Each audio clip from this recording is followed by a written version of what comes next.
Hi, everybody.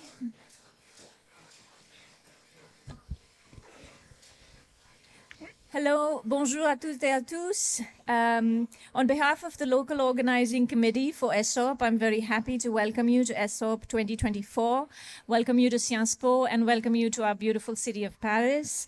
My name is Sukriti Issar. I'm a professor and sociologist here at Sciences Po at the Center for Research on Social Inequalities, and I'm also at the Urban School.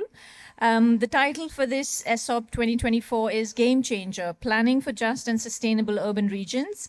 To begin with, we have some quick introductions from the Local Organizing Committee, and I'm going to call them out one by one. I also wanted to say that Professor Sergei Guriev, who is the provost of Sciences Po, sends his regards and welcomes you all to Sciences Po and to Paris for AESOP 2024. Very, very pleased to introduce Florence Faucher, who is the director of the Center for European Studies and professor of political science. Professor Faucher's focus is on political participation and activism in Europe and how these have changed over the last 40 years. She studies political ideas and the use of the symbolic in public policy, and will introduce this conference for us. Thank you very much.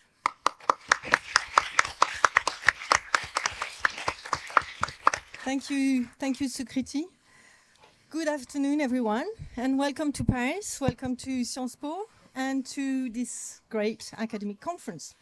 So Sciences Po is a unique university specializing in the social sciences and bringing academics and professionals working together to offer a very international body of students a cutting-edge education that prepares them for the world of today and of tomorrow, here in France, but also in Europe and in the world. So it's very exciting for us to be opening this Congress today, a couple of weeks before the Olympic Games and a day after a seismic election to the French Parliament. We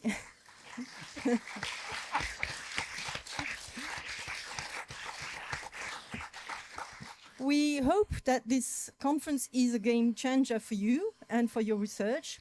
And we know that it will give you unique opportunities to engage in international interdisciplinary discussions between academics, practitioners, professionals, but also with politics involved. So I'm the director of the Center for European Studies and Comparative Politics, the research center of Sciences Po, which has provided the core team for the organization of this conference, both intellectually, academically, but also, and it is extremely important, practically. This is one of the research centers of Sciences Po, and our focus is on politics and on policy in a comparative perspective. Europe is our starting point and our background, but we do so much more. So as Sukriti said, I'm a political scientist, and Tommaso, a sociologist, and Marco, an urbanist, and we're all part of the CE. In other words, in the CE, we grapple with the diversity of epistemologies, approaches, and disciplines, and we try to make sense of and explain the complex interactions between politics and societies. So to organize an event such as the Congress of AESOP is a big feat.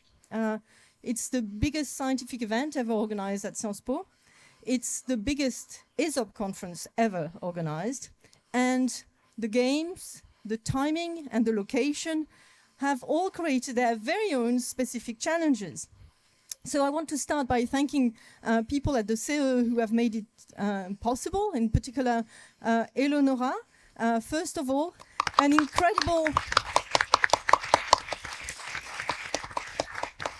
incredible leader of the team, and Samia, who has masterminded, and they together have masterminded how to get you all here and fitting within these buildings. And I also want to thank Audrey, Sébastien, Véronique, Yuma, Sylvia, and Alice, who have given their all for this conference. But of course, I also want to thank Marco, who has worked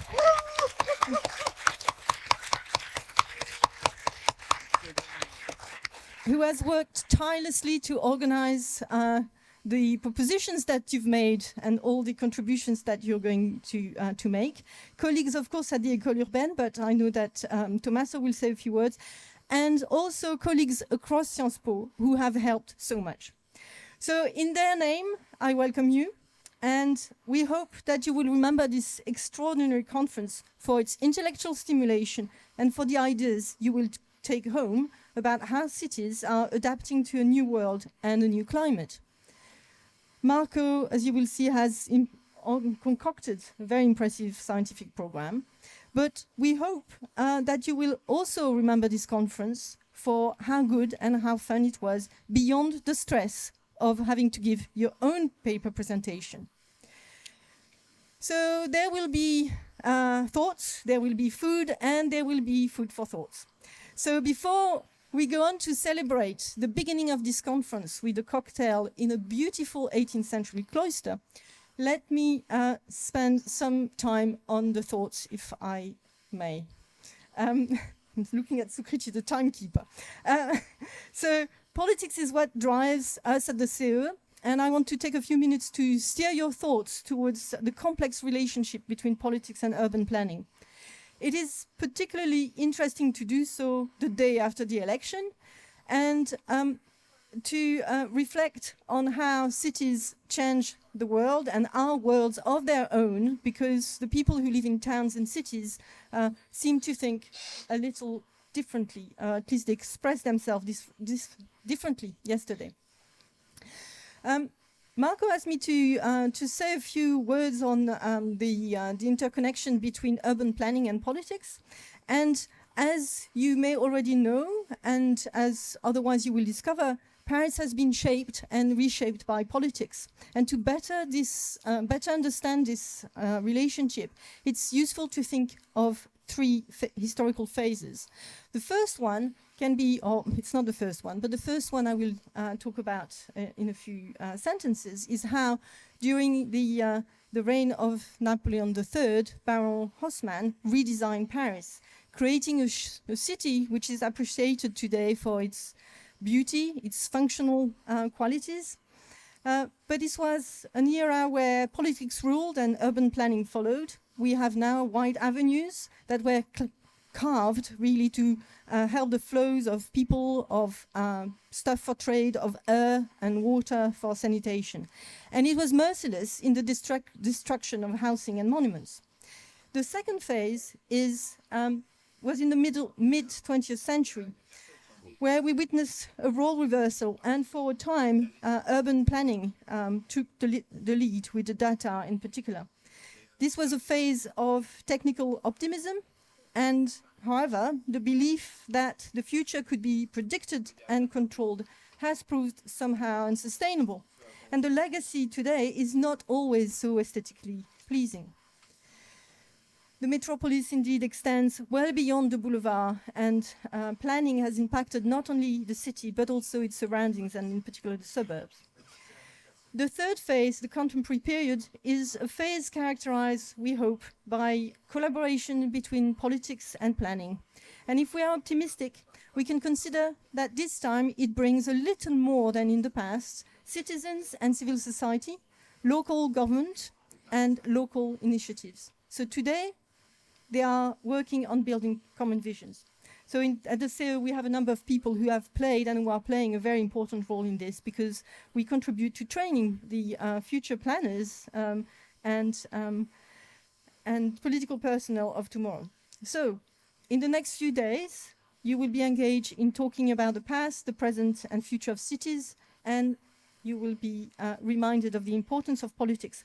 I wish you all a very productive conference, an exciting time at Sciences Po, and a lot of fun in Paris. Thank you.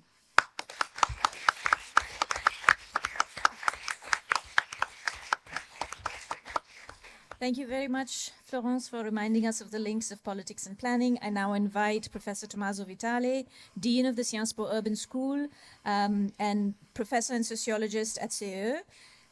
His research interests focus on three main axes: Roma, agency, integration, and social mobility, the sociology of associations and NGOs in urban societies, and the impact of urban, social, and spatial structure on electoral behavior. Tommaso.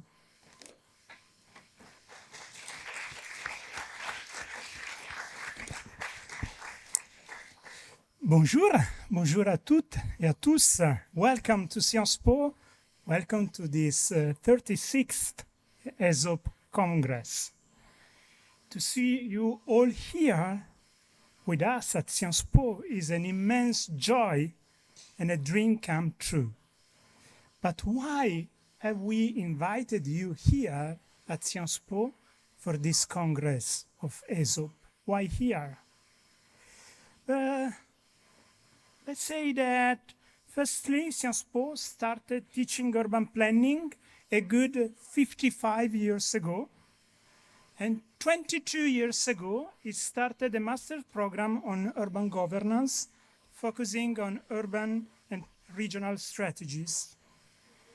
9 years ago, a fine team of researchers from this university, led by Patrick Legales and Brigitte Fouillant, created the Sciences Po Urban School, an extraordinary training and research project grounded in social sciences concerned with helping to recompose the professional landscape of the urban professions.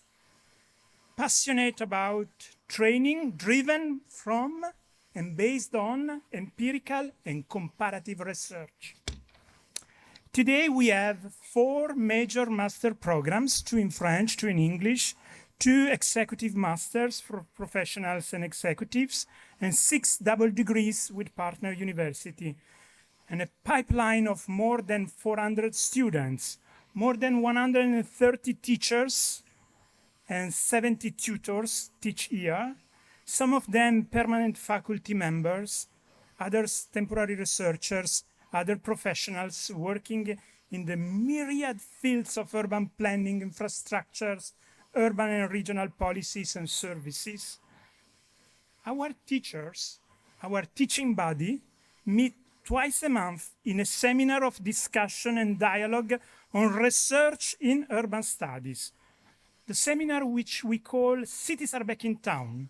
And once a week, our students meet with alumni, professionals, and researchers to discuss a major issue of controversy and conflict that runs through urban planning and urban regional studies. These are hybrid forums, as Pierre Lascum calls them.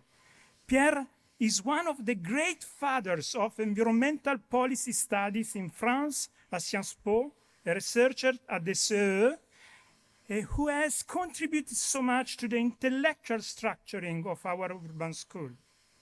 Pierre Lascum taught us that education must be expanded and improved to manage these controversies, to transform them into productive conversation.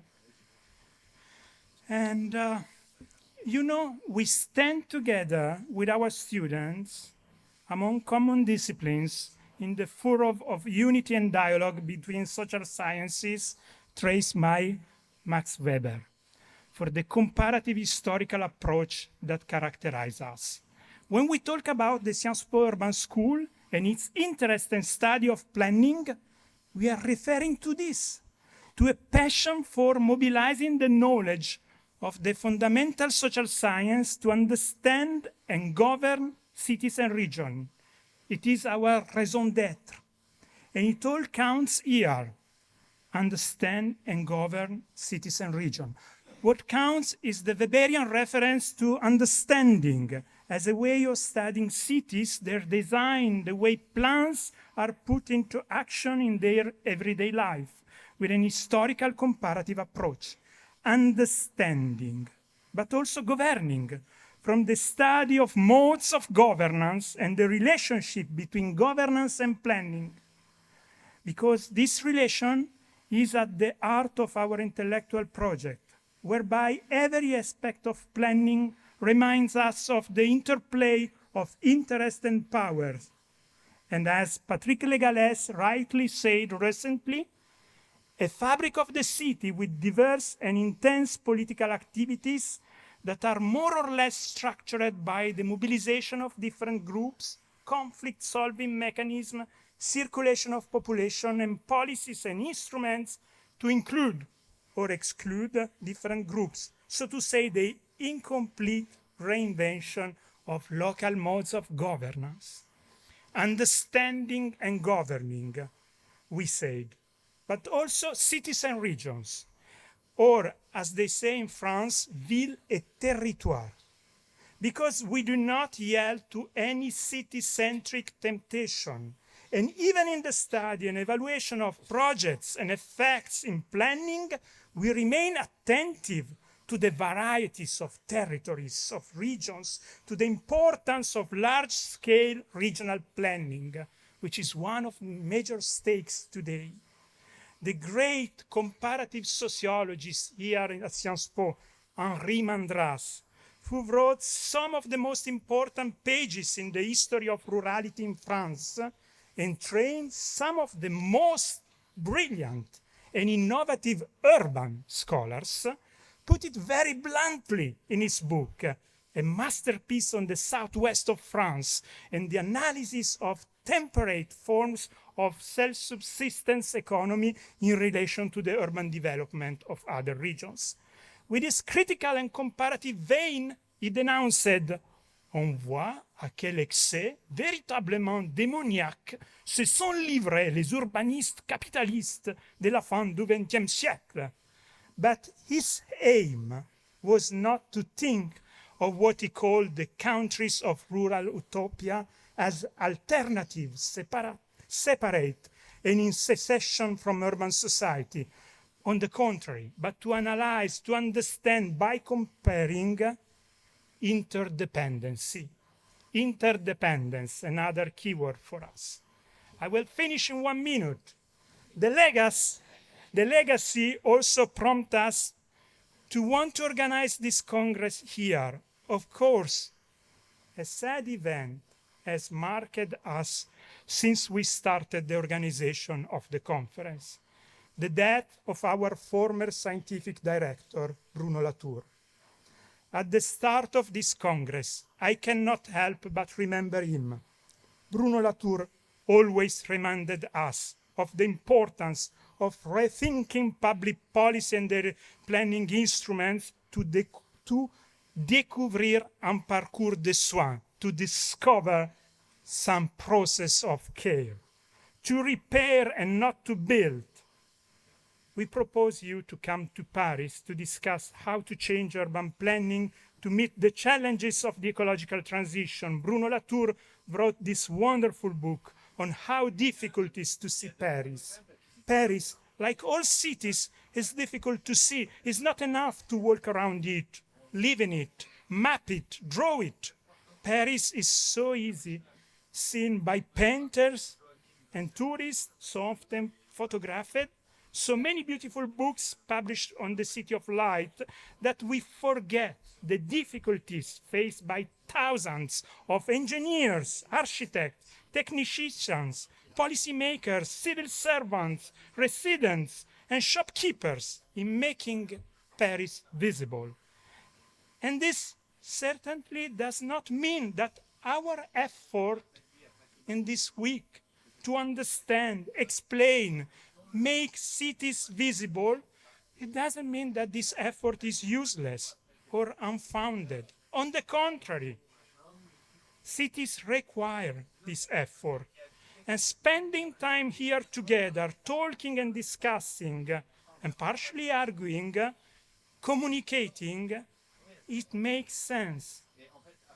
As Bruno Latour said, agir signifie faire venir son existence du futur vers le présent. Acting means bringing your existence from the future into the present. We have tried to do this for this Congress too. Thanks to everyone who has worked to prepare it. Thank you for coming, even from a great distance. Thank you for coming here with us.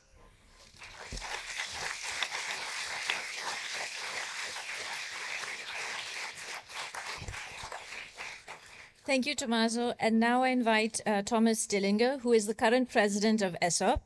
Thomas is a professor at TU Wien, the Vienna Institute of Technology, where he is Dean of Studies in Spatial Planning. Thomas Dillinger's research interests are in regional planning, endogenous development, and planning instruments in Central, Eastern, and Southeastern Europe. So please welcome Thomas Dillinger, President of AESOP.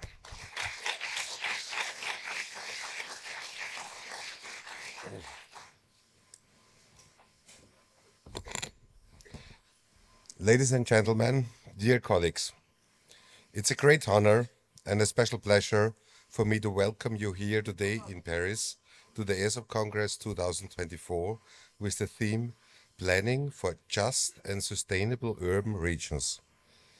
This Congress brings us together here to address the pressing challenges of our time and to develop solutions for a more just and sustainable future. But first of all, I would like to thank Sciences Po University, especially the local organizing committee, and here especially Professor Marco Kraschmik. Your hard work and dedication have made this Congress possible. With your efforts, we would not be gathered here today to discuss these important topics.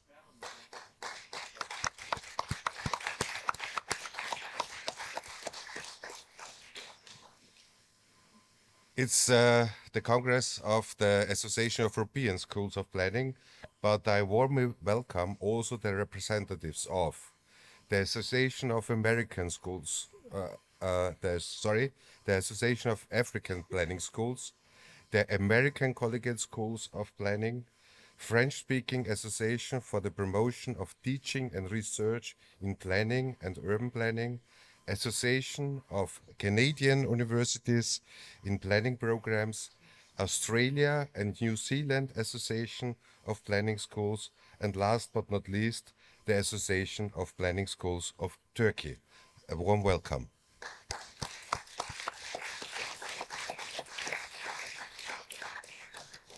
As mentioned, this year we are also celebrating a remarkable milestone. For the first time in history of the AESOP Congresses, we have over 1,000 participants. This shows a growing interest and urgency of the issues we will be discussing here, and it fills me with great confidence that together we can make significant progress. The cities and regions that we plan and design today will shape the lives of millions of people for generations to come. We must therefore ensure that our actions are guided by the principles of justice and sustainability. Let me summarize the issues we will be discussing in the coming days in 4 points. I think they are of central importance for the future of all our living space.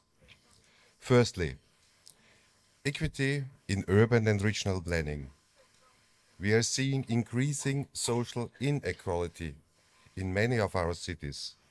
People are being pushed out of the neighborhoods by rising rents and the costs of living, while others are being left behind in poorly served areas. It's our responsibility to promote inclusion and to ensure that all people have access to quality housing and living conditions.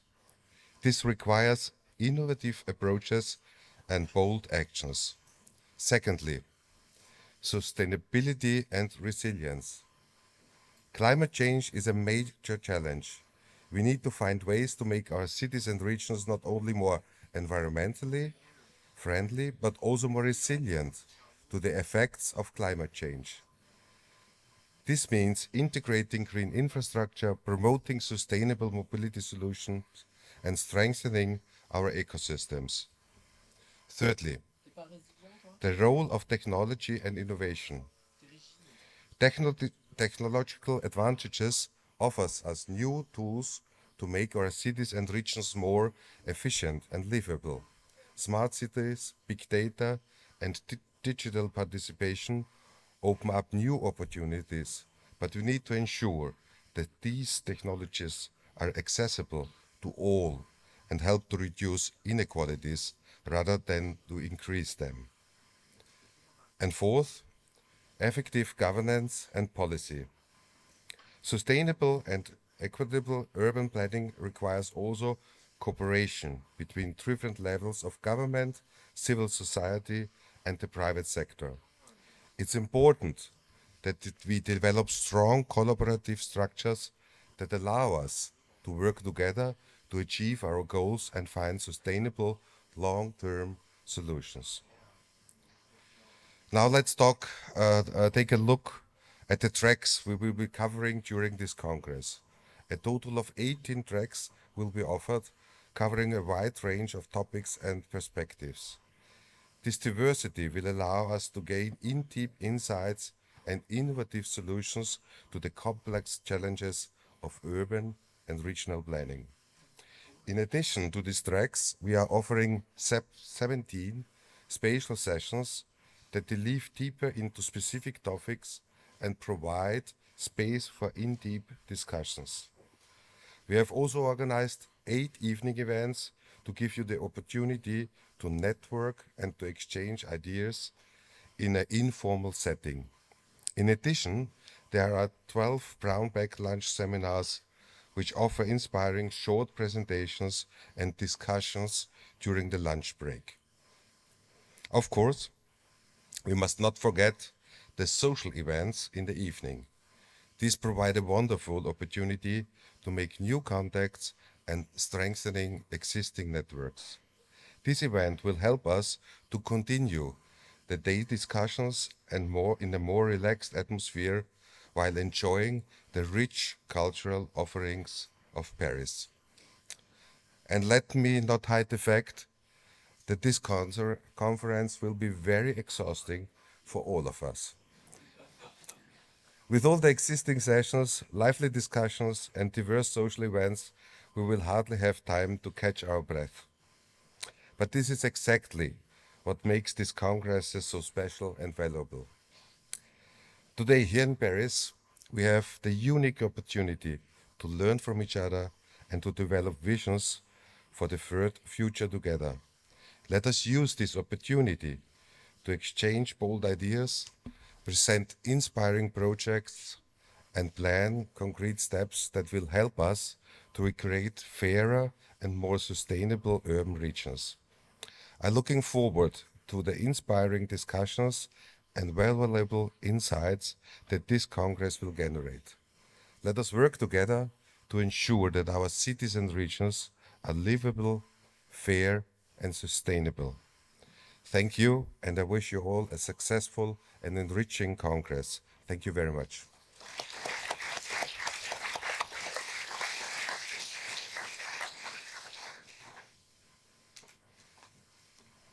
Thank you very much, Thomas. And now we have Marco Cremaschi, the one and only. Thank you very much, Marco. Marco is the moving force behind the local organizing committee of AESOP at Paris. He is a professor at the CEU, and I have my notes in French, so I will translate in my head. His most recent work is Regulation and Planning Practices, Institutions and Agency, which came out in 2022. And he also directs the Cycle d'Urbanisme and teaches at the École Urbaine at Sciences Po. So please welcome Marco Cremaschi.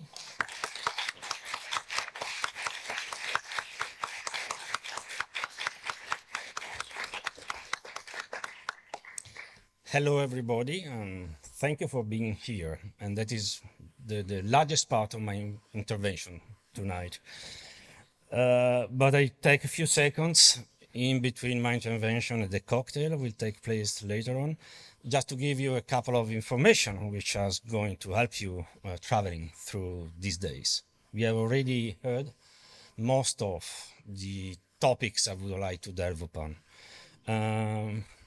The extraordinary organization that the Centre of European Studies and the Urban School put together to organize this event. By no chance, you are here in between the general election and the Olympic Games. I mean, the capacity of our team is extraordinary. You are here in between the most harsh political event of the history of this country in the last 2 centuries and the most technical and brilliant achievement of our technocracy in the last century.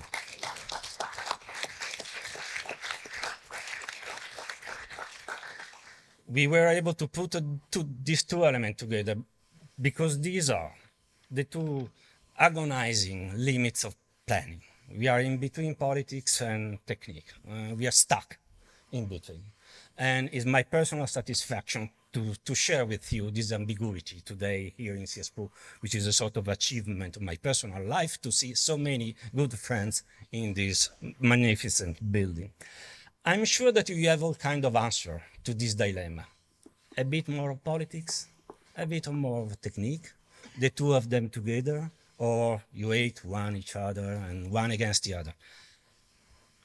I have no answer, and probably we have to live with this lack of answers for a few more weeks in France, for sure, possibly as a discipline for a little longer. But what I would say is that we are in a conference, and a conference, what a surprise, is like going back to school.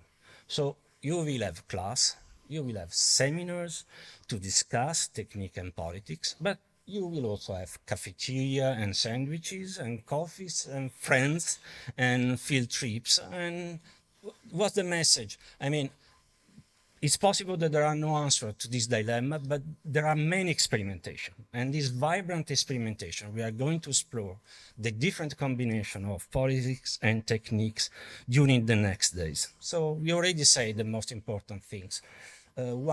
Almost 2,000 submissions to this Congress, more than 1,000 participants, 900 papers of good quality. But look around. Here, there are 40% of the participants are PhD students.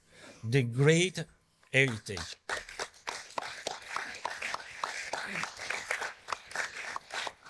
Thank you to all of you for coming, for the young academics, to organize the event in Grenoble that took place before this seminar. The heritage of Sciences Po, the most important, is this capacity of mobilizing the doctoral programs all across Europe and well beyond. I will also to greet all these people that came from far away, far beyond the unknown boundaries of the little region of the world that we still call Europe, but we don't know where it starts and where it ends. So we are back to school, and in school, starting tomorrow, you will have a lesson in 18 different tracks, from actors to transport. We are going to cover all the topics. We have a few additions. There are Tuesday night, evening events for the really border issues that we are going to abroad to deal with, possibly for the first time. In addition to that, we have a special session dedicated to particular topics, and you have events and roundtables all across the next few days. We added a special series of the event during lunchtime. So some of you will have the privilege to share a sandwich, listening to a person talking nonetheless during lunchtime. And we call this series French cuisine. We will appreciate it. And this is a space, this is very much the style of work of the urban school. We work with partners in these countries, in this city. We work with the actors of policy. We will listen to one of them in a minute. We invited actors of urban policies, actors of planning, actors of housing policies, actors from public policies as well as from enterprises to share with us a discussion about the new plans, possibly the last plan of Paris, the condition of housing and of transport in this country. But at school, we also tend to do a lot of field visit. This is part of the training of all planners.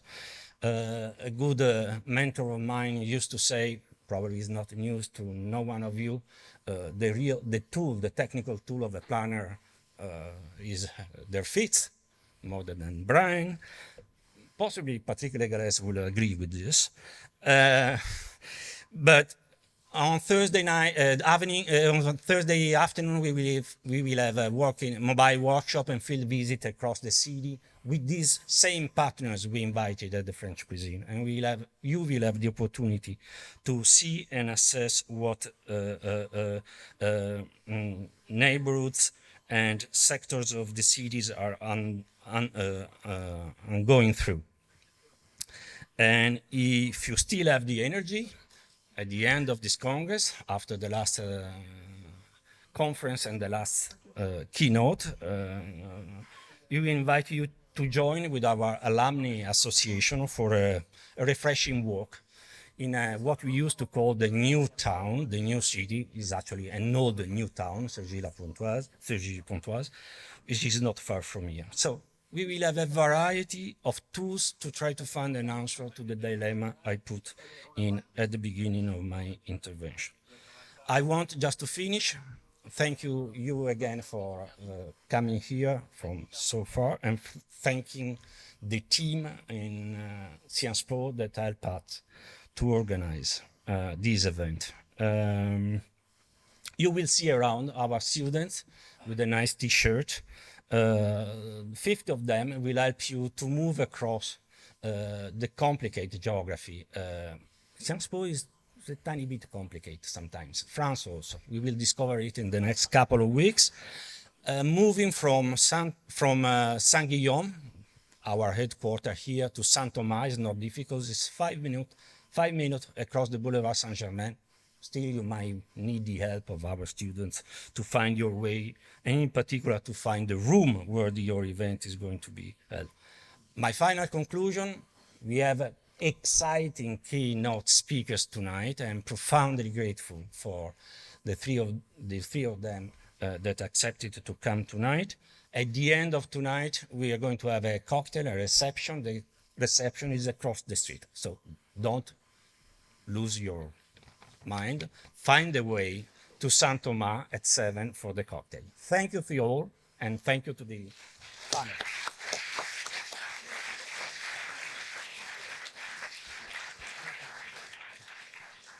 Thank you very much for these introductory speeches, and I'm now very, very happy to welcome to stage, very honored to welcome Monsieur Charles-Antoine Depardon, who is the advisor for urban planning and architecture to the city of Paris. Monsieur Depardon focuses especially on land, real estate, and regulatory planning issues, and will be speaking to us about the local bioclimatic plan. Vous avez tout ce que...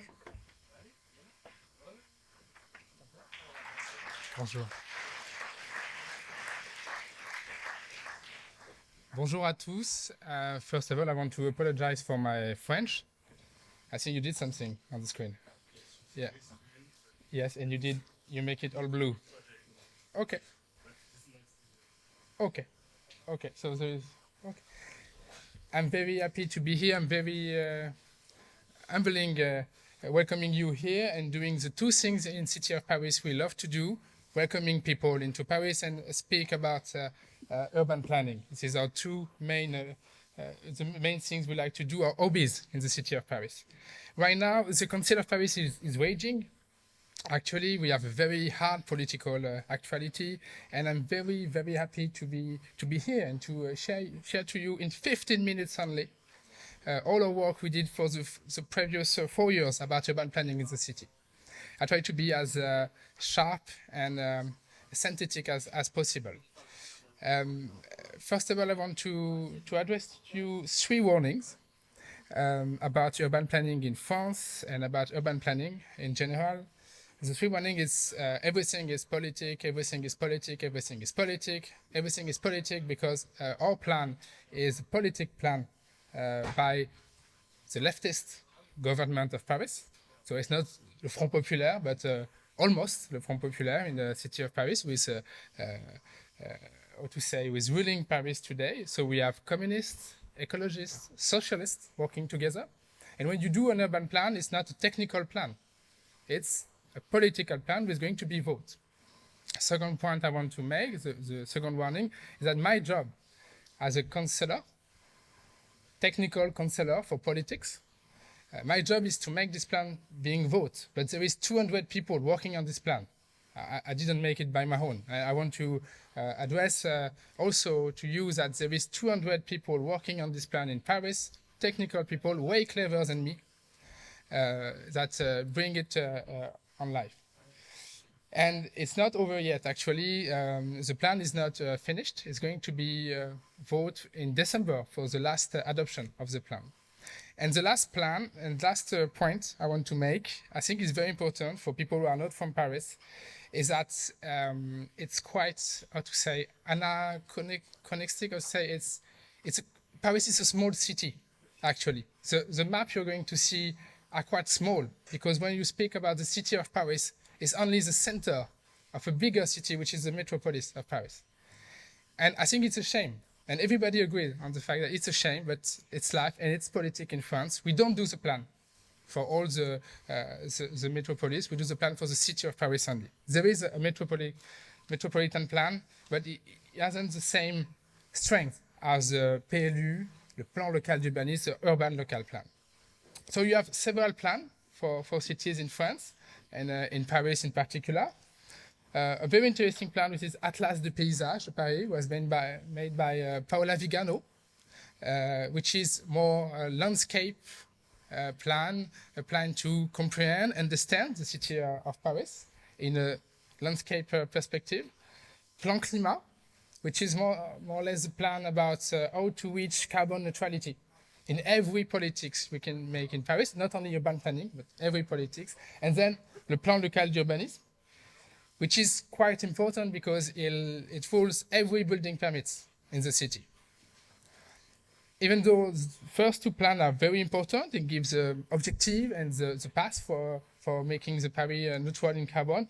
This plan is very, very important because it's going to rule every part of real estate in Paris for the next 20, 30 years, which is more or less 50% of the Paris capital GDP.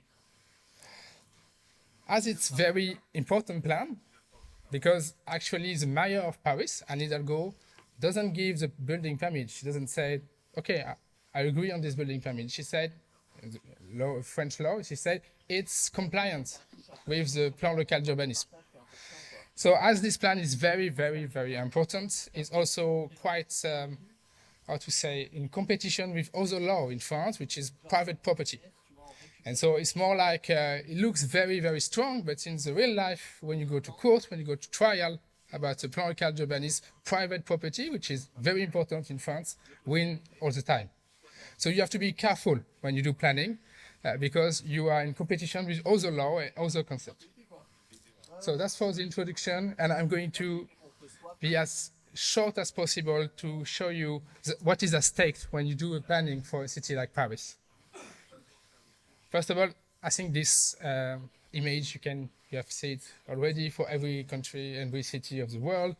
We are facing a change in average temperature in Paris, which are going to be very important. If there is +2 degrees in the world, there is maybe +4, +5 degrees in Paris. In the next 15 years, Paris will have the same climate as Sevilla in Spain. I've never been to Sevilla, and I guess you've been perhaps for another seminar like that, but I heard that the architecture is quite different from Paris in Sevilla. Maybe we have a big issue here because we have 15 years, 20 years to change the city. The second point about climate change is the heat is going to be also very strong, but at night, which is what we said, significant phenomenon, heat waves at night are going to be more and more common in Paris. Maybe in a point where some flats, some apartments above the roof in Paris are not going to be, it's not going to be possible to live in them. And the other point, which is less known, is the flood. Actually, we are facing today with all the actuality about the Olympics, the fact that Anne Hidalgo is not going to swim into the Seine, River Seine right now.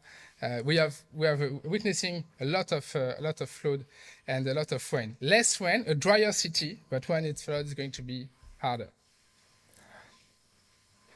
So when you look into another point, which is the attenuation of the carbon footprint, the city of Paris, and I want to be clear, it's very, very summarized. The city of Paris is not as bad as it could be, actually. Our carbon footprint is not perfect, but actually we are on a good trajectory to meet the the neutrality of our carbon footprint in the next 20 years.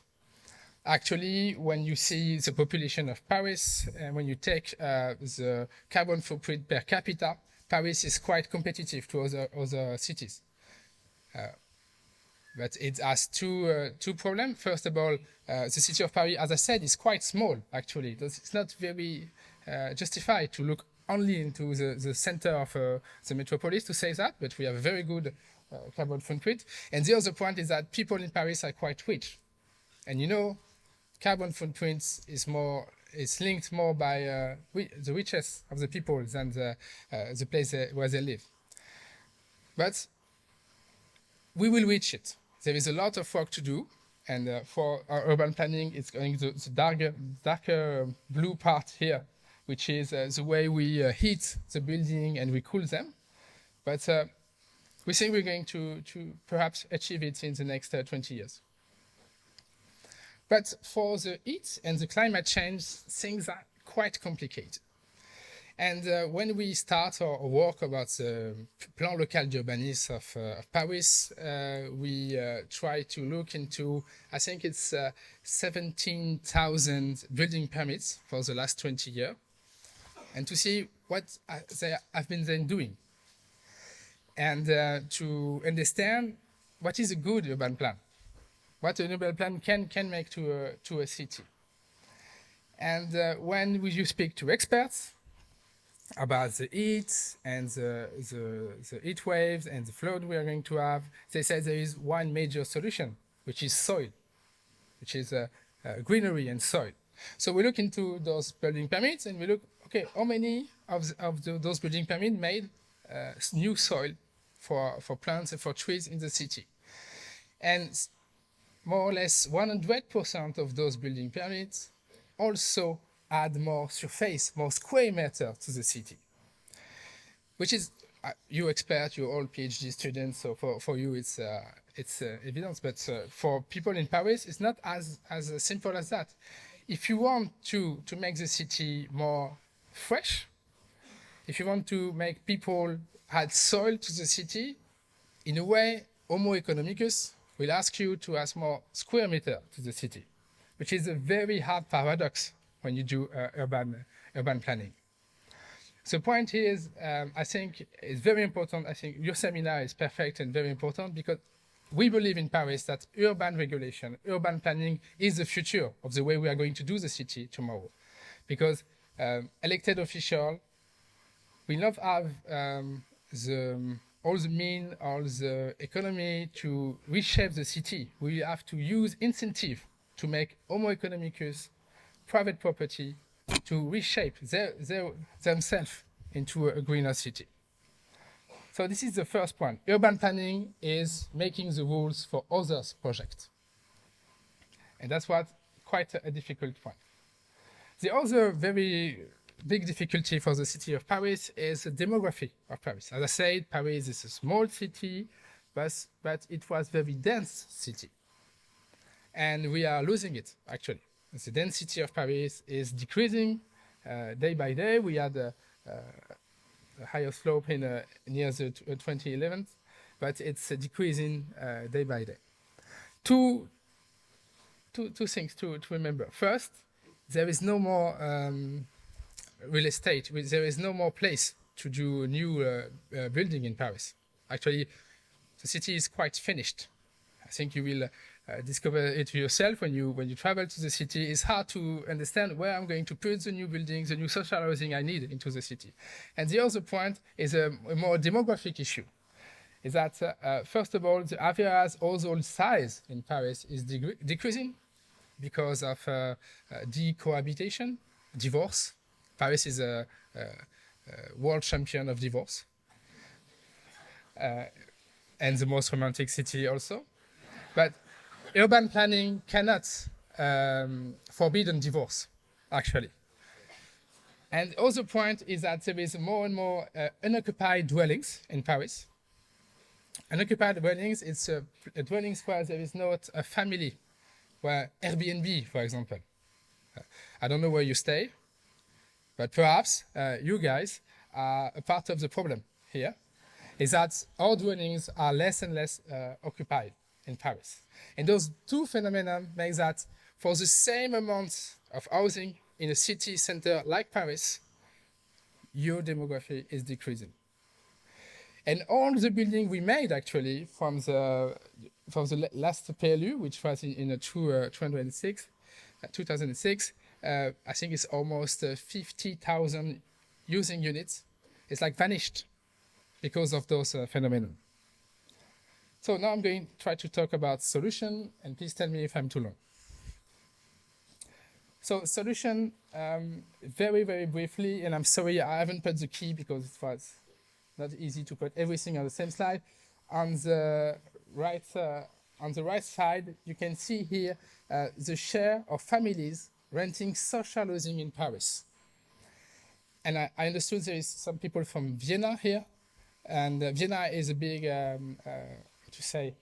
example for Paris. Is the way there is a lot of public housing in Vienna. Public housing, you don't have Airbnb, and actually when it's not very well used, it can be a change. And actually you can, as a public government, you can change it. And so there is a direct correlation between share of families and social housing in the city. Social housing in Paris is not only for poor people. 70% of the Parisian population is said to be in a social housing. And if you say public housing, which is not only social housing but also affordable housing, is more or less 90% of the population. And the second point is employment in Paris and the share of tertiary offices in the city, which is quite a problem. You have in the center of Paris, the Quartier Central des Affaires, or Golden Triangle of Paris, near les Champs-Élysées, which is quite interesting because it's smaller and smaller in square meter, but it's bigger and bigger in jobs. 100,000 new jobs in the last 20 years in the same amounts of square meters. And as tertiary offices are not going well in the metropolis, actually as they are going very well in the city of Paris. Companies want less offices space, but in the center. So what do we do with that with urban planning? We try to do new rules. I'm very sorry, this is a very small summaries, and I will send you if you want some more detailed stuff about it. What we try to do is to add a new rules and to say, in the part where there is too much offices, when you renew your offices, you will have to add 10% of housing in the place. And this is mandatory. Sometimes it's not possible. Even with the Haussmannian fabric, which is a great fabric because it was historically places for tertiary and housing, even with Haussmannian fabric, it's not always possible because of safety for fire workers and stuff. So we said this is also a new rules for Paris. If you cannot do it in the same plot, okay, it's okay to do it at proximity and to prove it to us. What we want is new housing in those areas. Another point is we pinpoint 1,000 places in Paris, offices, headquarters for a French company, and we said here, if there is a new building permit, we want 100% social housing. Okay. This is very Front Populaire. This is actually something we are discussing with the state and the commission d'enquête because it's very strong against private property. I'm going to be very quick, I'm sorry. Another map I wanted to show you about the greenery and the way we see Paris now is this map. This map shows with the new rules we made in Paris where you can build on the ground, when you can build on the soil. When it's green, it's okay, there is spaces to do a new building. And actually, the green part of this map is the railway station, Les Invalides. near Eiffel Tower, places where there won't be any building, actually, for other regulation. So we said, and this is a very strong statement from the Council of Paris, no more building on the ground in Paris. It's over. We have to meet very high demand of social housing, but we are going to refurbish, renew, make zero elevation, extension, but no more building on the ground. The city is full. And this is one of the key points of the discussion we had during those 4 years. Well, we made 10 new parks, and we protect trees, which is new in Paris. I'll try to be as sharp as possible. And I wanted to show you those two maps. To do our urban planning, it's not only incentive, it's also stuff the city can do. And what we try to do is to find a way to meet 10 square meters per capita of open green space in Paris. And for that, we need 300 hectares, which is more or less the size of Le Marais in the center of Paris, which is very hard to find those. But actually, we have a plan, which is going to be voted at the same time as the PLU. And all the lighter green spaces you can see here are the new park we are going to design in the city of Paris. There is symmetry here. That's not only new park. It's also existing park that we are going to transform to be sure that it's open to everyone. For example, you have Le Père-Lachaise and Montparnasse, but it's a plan that we can meet 300 hectares in the next 20 years. And then I want to almost finish with the urban rules and urban regulation for the building. This is the urban plan, actually. Huh? What I saw you prior is only a big objective and a small part of the plan. The main part of plan local d'urbanisme are those drawings, what architect can do with the rules we have. So on the right, you can see what we can do with the current plan local d'urbanisme. And if you look into satellite images of the city, you will see a lot of T-shaped building like that, which is good.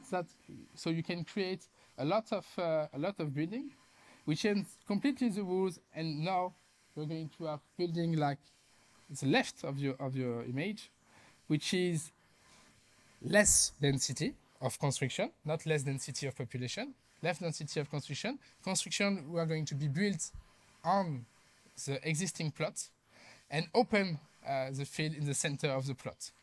And the big difference between those two plans is also that you're going to go higher with the new plan. This was also a very big political struggle.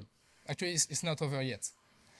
Ecological party, communist, socialist party faces this paradox to say we need to reduce the heat, we need to reduce the concrete in the city, but we also need to add more housing. So this is the compromise we find. Say, okay, it's going to be less on the ground, but we go higher because having shade on the streets is also a good thing for the city. It's way more complicated than that. I'm very sorry I have to summarize, but there is. What I wanted to show you with the last two slides, it's also that the work we did on the proximity and retails and craftsmen we have in Paris. There is streets in Paris, and it's very hard on private property where it's mandatory you have to be a shop on the first floor. It's mandatory. In those red streets here, when you have a building permit, you have to prove on the first floor is going to be a shop. If you are in the purple street here, it has to be a shops where you make what you sell on site. A bakery, for example. So you have to be a bakery. This is quite French, I know. And then you have the yellow part, which is quite new, and say when you hear what you sell has to be in a cultural way. For example, you have to sell books to be a library. Or you can sell video games or discs. We don't care, but it has to be cultural. And near, actually, this place, in the 6th quarter of Paris, you can see there is a lot of places where you want to protect all the art gallery you see here. If there is a new building permit here, it's mandatory, it has to be art gallery. This is new, this is also an innovation. Maybe it's not going to work, Because we know Homo economicus find his way, and perhaps people will say, I don't want any library anymore, because I don't want to be in the green street tomorrow. So that's why, and this is the main point of urban planning, it took for us 4 years to do that, and I think we have an issue, because we will need in the future to be able to change it way faster than we made it. And ready to finish, my last slide is about another way to do urbanism in Paris. New innovation we did. It's two things I wanted to address to you. It's Oasis Courtyard, which is quite interesting. It's I think it's actually all over the world people are doing so, but for us in Paris it's quite new. It's to say we are going to open public equipment during the weekend for people to be able to use it as a park. For example, here, school courtyard that we open, and school streets. And to say that every school in Paris will have a streets which is only pedestrian and vegetalized, which is quite cool actually. If you visit Paris, you will see a lot of them, and there is, I think, more than 100 we are going to do by the end of 2026. Thank you very much. I hope you enjoy your stay in Paris.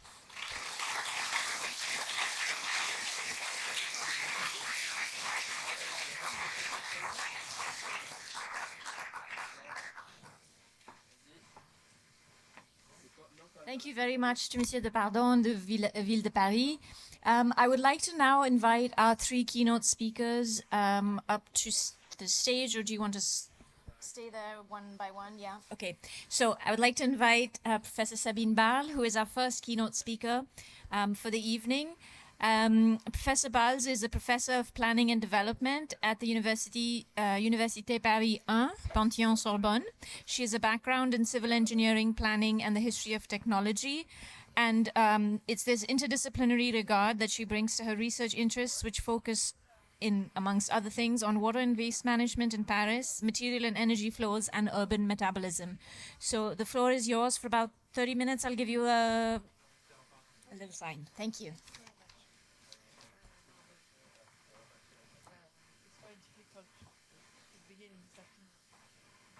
And I must say that it was very difficult to think about a presentation for today.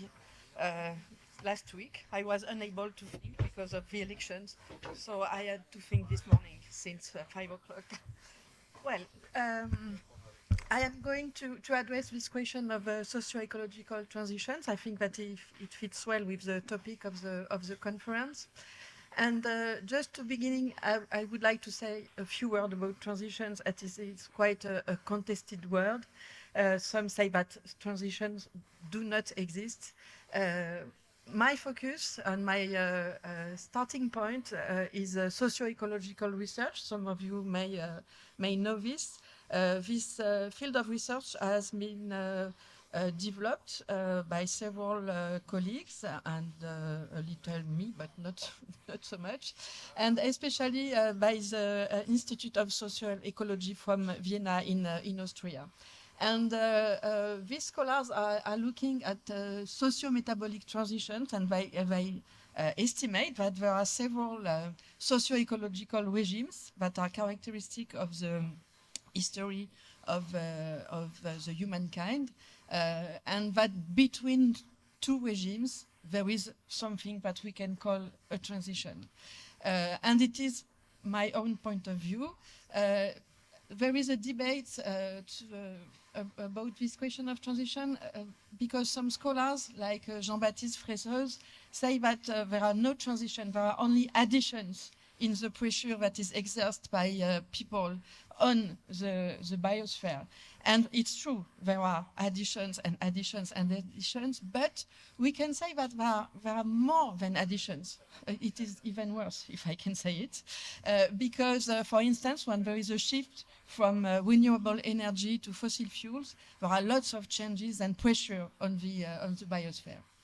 So, there is a common conclusion, even from the field of environmental history to which Fresseuse and I belong, and socio-ecological research, is that if we consider present-day situation, and despite all the efforts that are made, for instance, by the city of Paris, if we take the urban point of view, there is absolutely no transition within reach. And what we observe using metabolic tools is that there is a strengthening of the industrial regime and a widening of the industrial regime. That leads some colleagues like Eikout and Dawn to speak about a schisme de réalité. That is, I don't really know how to translate this in English, and DeepL has been of no help for this, so I renounced. But the idea would be to say that on one side, we can say with socio-ecological methods and so on that there is no transition today, and there is a narrative on transition that is very strong, especially in cities. And this is what I am going to address now. I have my presentation, of course, is not exhaustive. It is made of some research I have made by myself, but also from colleagues from France and over. But I must say that I will speak much more from France and from Paris view than from all the world. I have not the pretension to know everything everywhere and to know nothing, in fact, like Jon Snow. And that's it. So some thoughts about what is happening when we look at this non-transition process, especially in urban and regional areas. First of all, I would like to stress the invisibilization of major environmental problems. What you see on the right is something that is quite well known now. This is a representation of the planetary boundaries and the way they are transgressed. So this is coming from a research from a group of scholars, mainly from Stockholm, who define those 9 boundaries that should not be transgressed if we want that the biosphere functions well, that life exists, and that a human society also. And what we can see today is that 6 of those 9 boundaries are transgressed. These are the one which is the most addressed, in fact, climate change. The second one that is quite debated, also in urban areas, is what is called here biosphere integrity, that is biodiversity. But there are others that are much less discussed, that is novel entities like plastics and so on, land system change, freshwater change, and biogeochemical flows. I will take 2 examples to illustrate this invisibilization. The first one is concerns biogeochemical flows. We can say that there are no true biogeochemical policies. We could say also that what is the urban concern with nitrogen and phosphorus? But nitrogen and phosphorus are very important urban concerns because we eat nitrogen and phosphorus, we excrete nitrogen and phosphorus, and of course it is also an agricultural concern due to crops and cattle rising. But if we look at what is happening since the end of the 20th century, we can see that there has been a year for nitrogen, that is 1991, with 2 European directives. One is urban wastewater treatment directive, was in rural, the nitrates directive. Those 2 directives are not coordinated. That means that nitrogen, which is a chemical element that circulates between rural and urban areas, is not treated as such, and this problem is completely, I have exaggerated a little, but nearly completely ignored as a huge one. Another example would be the question of water, which has been completely underestimated in France, and especially in Paris. I remember in 2010 discussion, nearly a fight, with the head of the water and wastewater service of the city of Paris, who said there is no problem of water in Paris or in Paris urban area. And some of us scholars are quite surprised because you perhaps don't know that Paris has water in summer because there are huge reservoirs that are filled during the winter, and without reservoir there would be no water to fill this, for instance, during summer. This underestimation has lasted long. Now there is a plan called Sobriété Eau, which deals with this problem at the national level, but also at the Paris level, with an objective of reduction by 10% of withdrawals by 2030, but it is very, very small if we compare it with the issue that would be to reduce this from 50% or something like that. So these are only two examples, but that are quite important. And why this invisibilization? There are lots of reasons, of course, agricultural policy and so on. But if I take more an urban point of view, what you observe is that there is an important role of the climatization of urban public policies. What I mean by this is that most of the cities have put the strength upon climate problems, about energy transition, even if there is no transition, and have to some extent forgotten that there are other issues, like, for instance, nitrogen and phosphorus. Even if in the case of Paris, if you look at the Plan Climat, there are some insights in this area. There is another thing that is not written here, and what much concerns water, it is the absolute confidence in infrastructures and reservoir in this case, but that can be other infrastructures. Another thing we can observe in lots of cities, Paris, but others also, is the contradiction between policies. And this is very well illustrated by the question of waste management and by the contradiction between the waste hierarchy that has been implemented by the European Commission in 2008 and the need for energy and the need for energy recovery from waste. What do I mean here is if you look on the right, there is this famous waste hierarchy that tells us that the best we can do is to prevent. Of course, it would be better without waste. And the worst we can do is disposal. But what we can see is that what is called here recovery, and which is energy recovery, is nearly the worst solution according to the Waste European Directive. But when we look at what is happening in some cities, especially in France, we can see that from time to time, waste management is turned into an energy management. This has been studied by Camille Ménil in a PhD thesis. And she studied especially the methanization as a solution for energy transition. And she shows that some authority or institutions that are dedicated, theoretically dedicated to wastewater treatment are more and more interested in energy production. That means that there is a kind of shift in their objectives. They want to be part of the transition narrative, and in the end they nearly forget what is their main aim is to manage material that is wastewater coming from sewage from sewage system.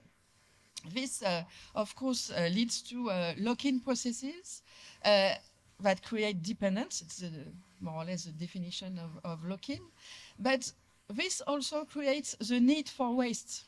And what we can see is that some heating networks that rely on waste incineration are demanding waste.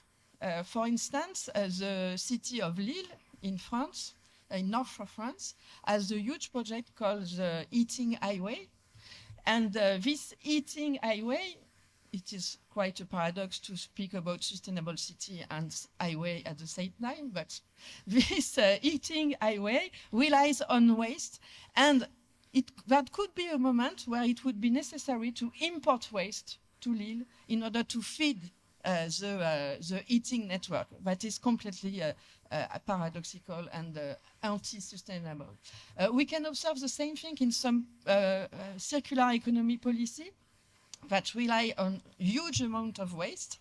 And that shows some contradictions. For instance, we have been studying with the GREC, which is a regional group of climate experts for Région Île-de-France. We have been studying with the city of Paris the question of sobriety or sufficiency in English.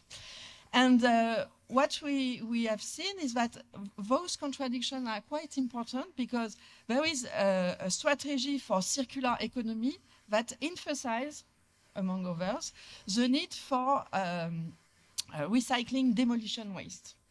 And the idea is to develop a strong sector in the field. That means a strong sector means a huge amount of waste. And as has been said before, the PLU Bioclimatic is very cautious about demolition.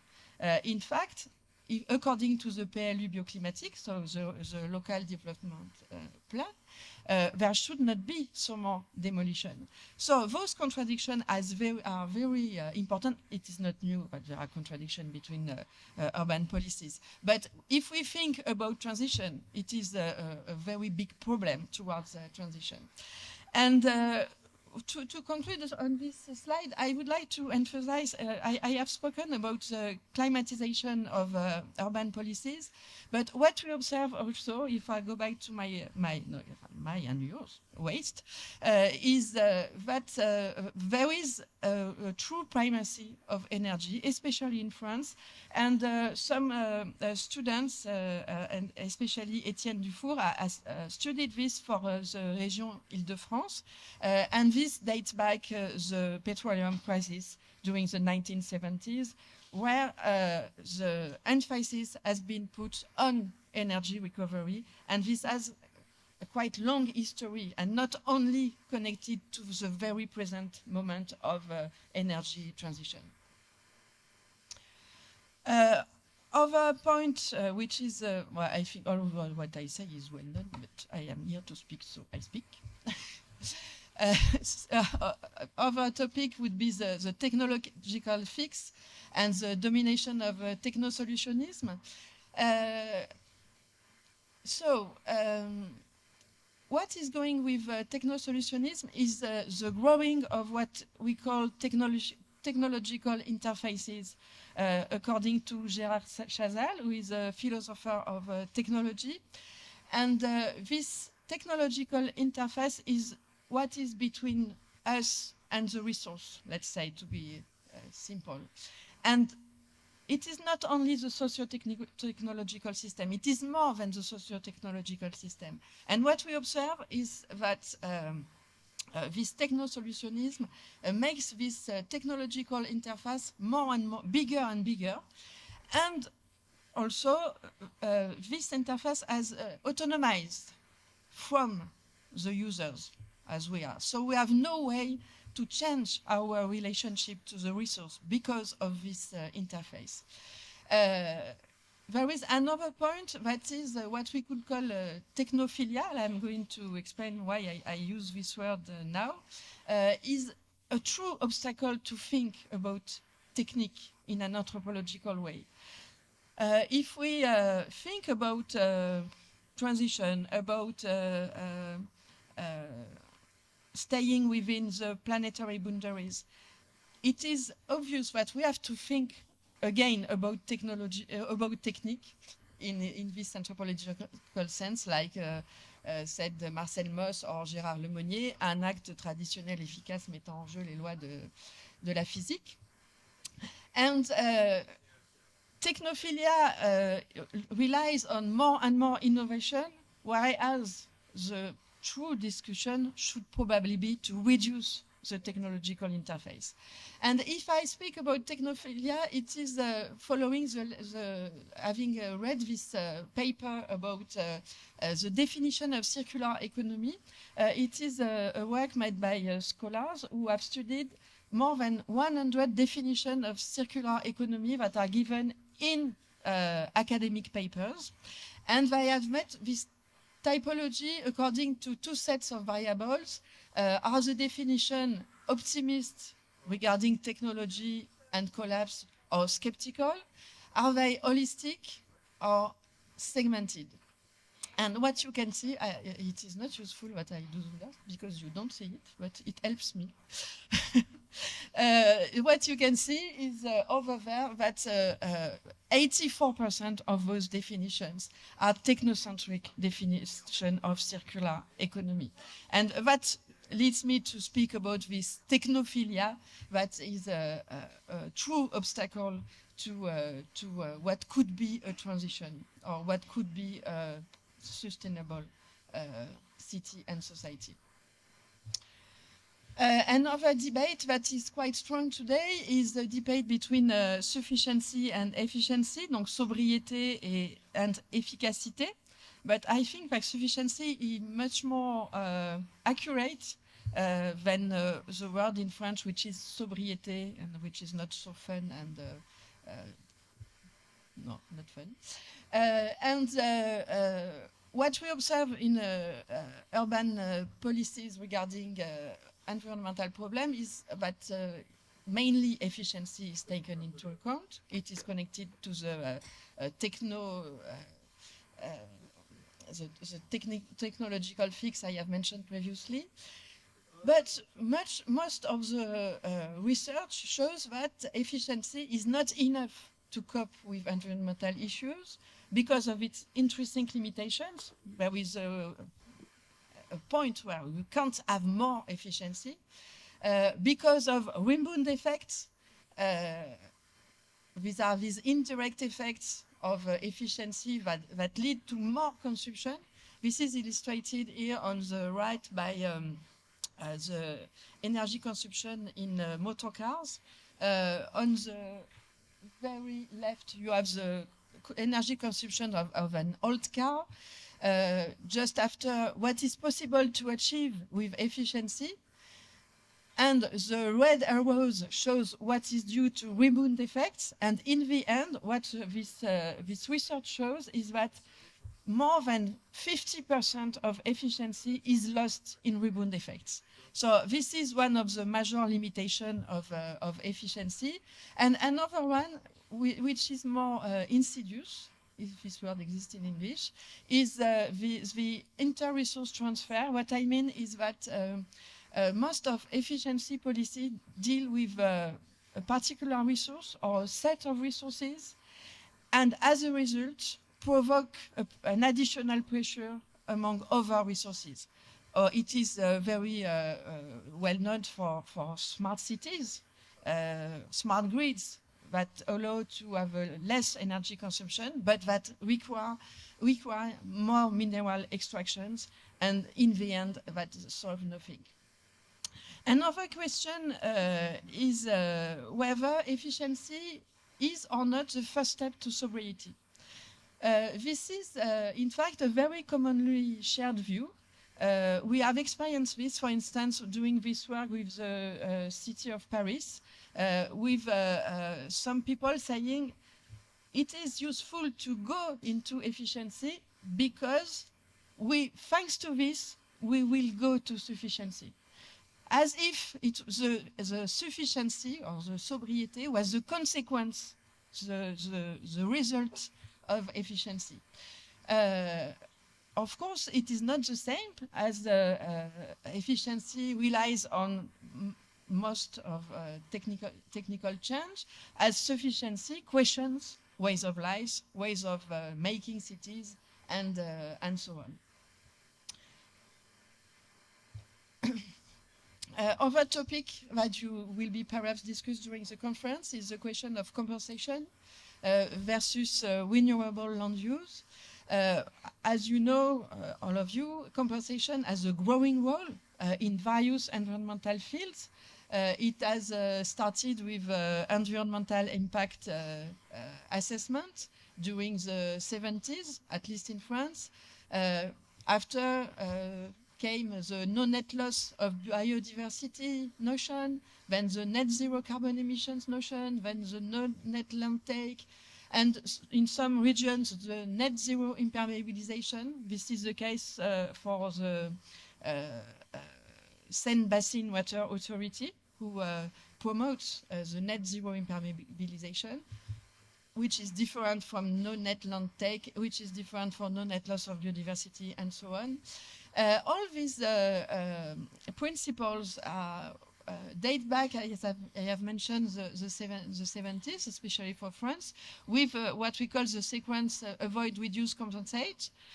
And what we observe is that in most of the case, compensation is the main solution that is chosen, even if environmental scientists emphasize the very bad solution that it represents. And when we look at compensation in acts, we observe that there are numerous malfunctions. There are some work that have been proposed in France, and especially for Île-de-France region with the last years.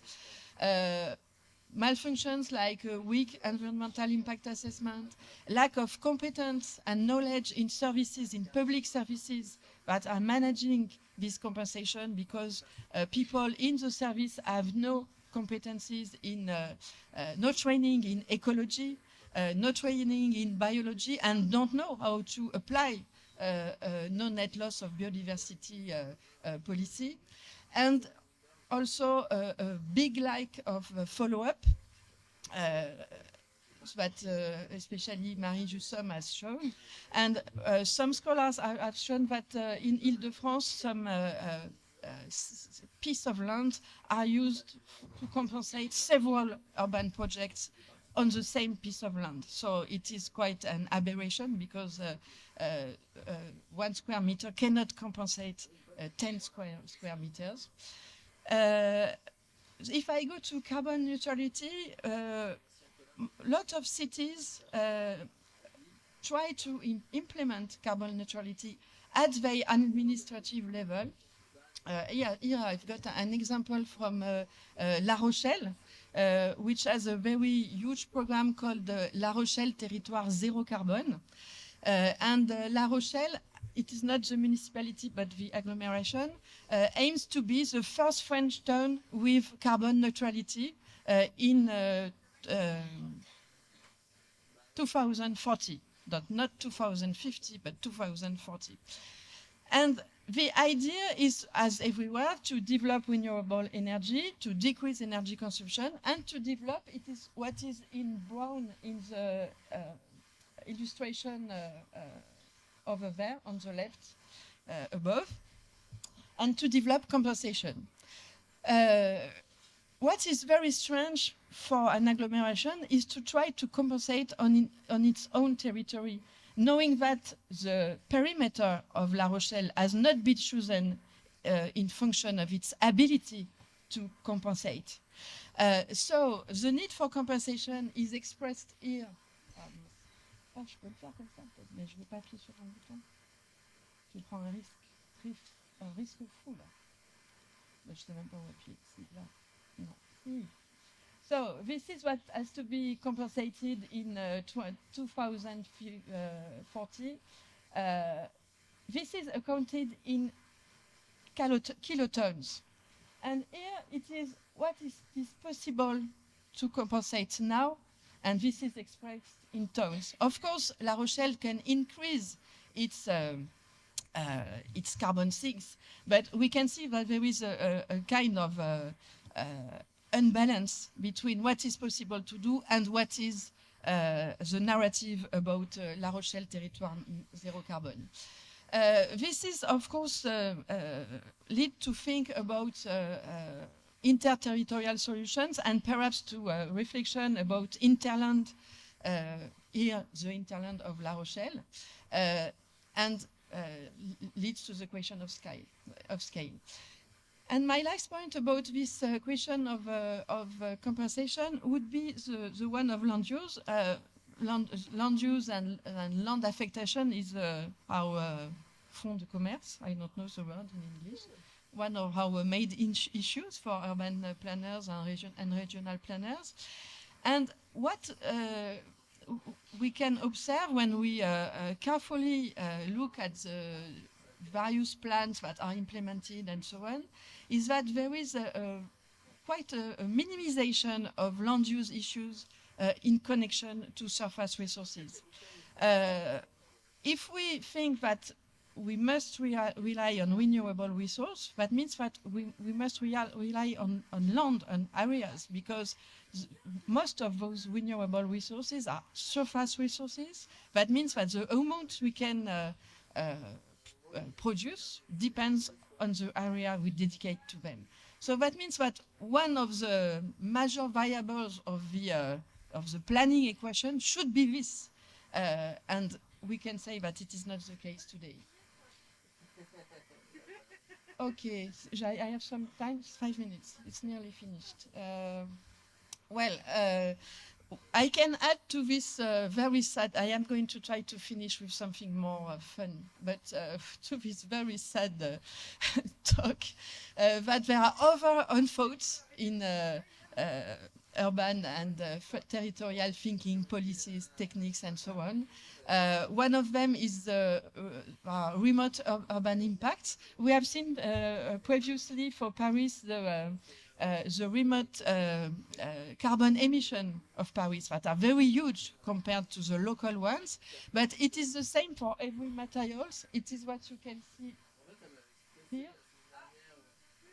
I don't know if you are familiar of this kind of approaches to metabolism, but it is very simple, in fact.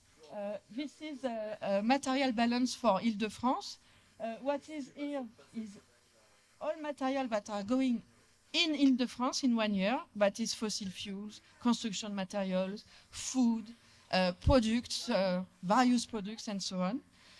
On the right, it is what is going out of Île-de-France every year. But what I want to share with you is this, which we call indirect flows associated with imports. This represents all the amount of materials that have been extracted elsewhere, all over the world, in order to produce the materials that are imported in Paris. And what does that say to us? It just says that for a region that is highly urbanized, like Île-de-France, the environmental impact, the pressure upon the biosphere is more important outside of the limits of Île-de-France than within its limits. And last but not least, a topic that is more and more discussed, but probably insufficiently, especially in urban policies, strategies, plans, and so on, is the wave of our activities, or the activities of planners, that is represented by construction minerals extraction. Here there is an illustration taken from a thesis from Nello Magalhaes, who has estimated the amount of excavation in France since the end of the Second World War. So it is 10 giga cubic meters, that is something like 20 gigatons. So this is a very huge amount that explains most of the transformation of the biosphere. But that is not, or rarely, in the equation of urbanism. So there would be a lot of things to discuss, but I am going to conclude with something more optimistic. So all this is quite sad, and I am not so sad today because of the results of yesterday night.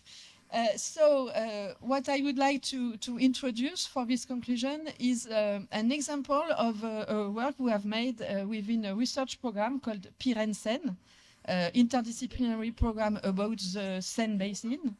And this work was a prospective work trying to develop scenarios for the bassin de la Seine, so this is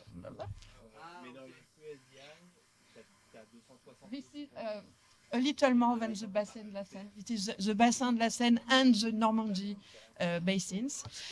And we have tried to develop scenarios based on sufficiency, to make the hypothesis of strong sufficiency objectives with the idea that we can't achieve sufficiency without major political changes, because we can't impose sufficiency, which must be something that is collectively discussed, shared, decided. And so we have two scenarios. One is called Les villes en leur bassin, which is an eco-socialist scenario where small and medium cities play a major role with mainly renewable energy, organic polyculture and livestock farming, diet change, and so on. And the second one is quite a revolutionary one, and it is it was very fun to discuss of this, because it is a bioregional municipalist scenario with an hypothesis of a huge redistribution of population in Europe and major change in energy, agriculture, and so on. And here you have got some results regarding land use in the basin. And what you can see is that with the second scenario, we can achieve a reduce in arable land to the profit of forests and rewilding. The second thing you can see here is the results in terms of energy, with huge reduces of energy consumption. And what do I mention this? You could say, well, it's quite funny, but it is impossible, and let's go elsewhere. With some colleagues, especially biogeochemists, we have made the assessment of those scenarios, and we have tried to see if, with those hypotheses, with major changes in regarding sufficiency, it was possible to feed everybody, to have everybody with decent living conditions and well-being. And with the two scenarios, it functions. That means that we can live in the same basin, but the simulation has been extended to the European level. So that means that this question of sufficiency and of technological alternatives that is highly questioned by telco solutionists who say that you can't do it because it is impossible, people will die by starving, it is false. So there is hope. We just have to change our political context. And I have finished.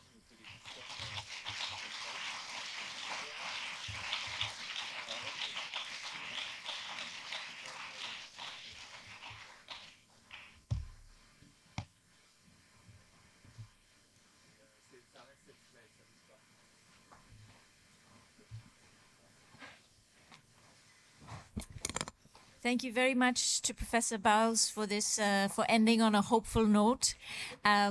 Please welcome Claire Colomb. She is a professor in the Department of Land Economy at the University of Cambridge. Her research interests include urban and regional planning, public policy, and urban studies. She has also been extensively involved in public engagement with professional communities and policymakers, and her recent work has focused on illegal short-term rentals, regulatory enforcement, and informal practices in the age of digital platforms. So the floor is yours for about 30 minutes. Thank you, Sukriti.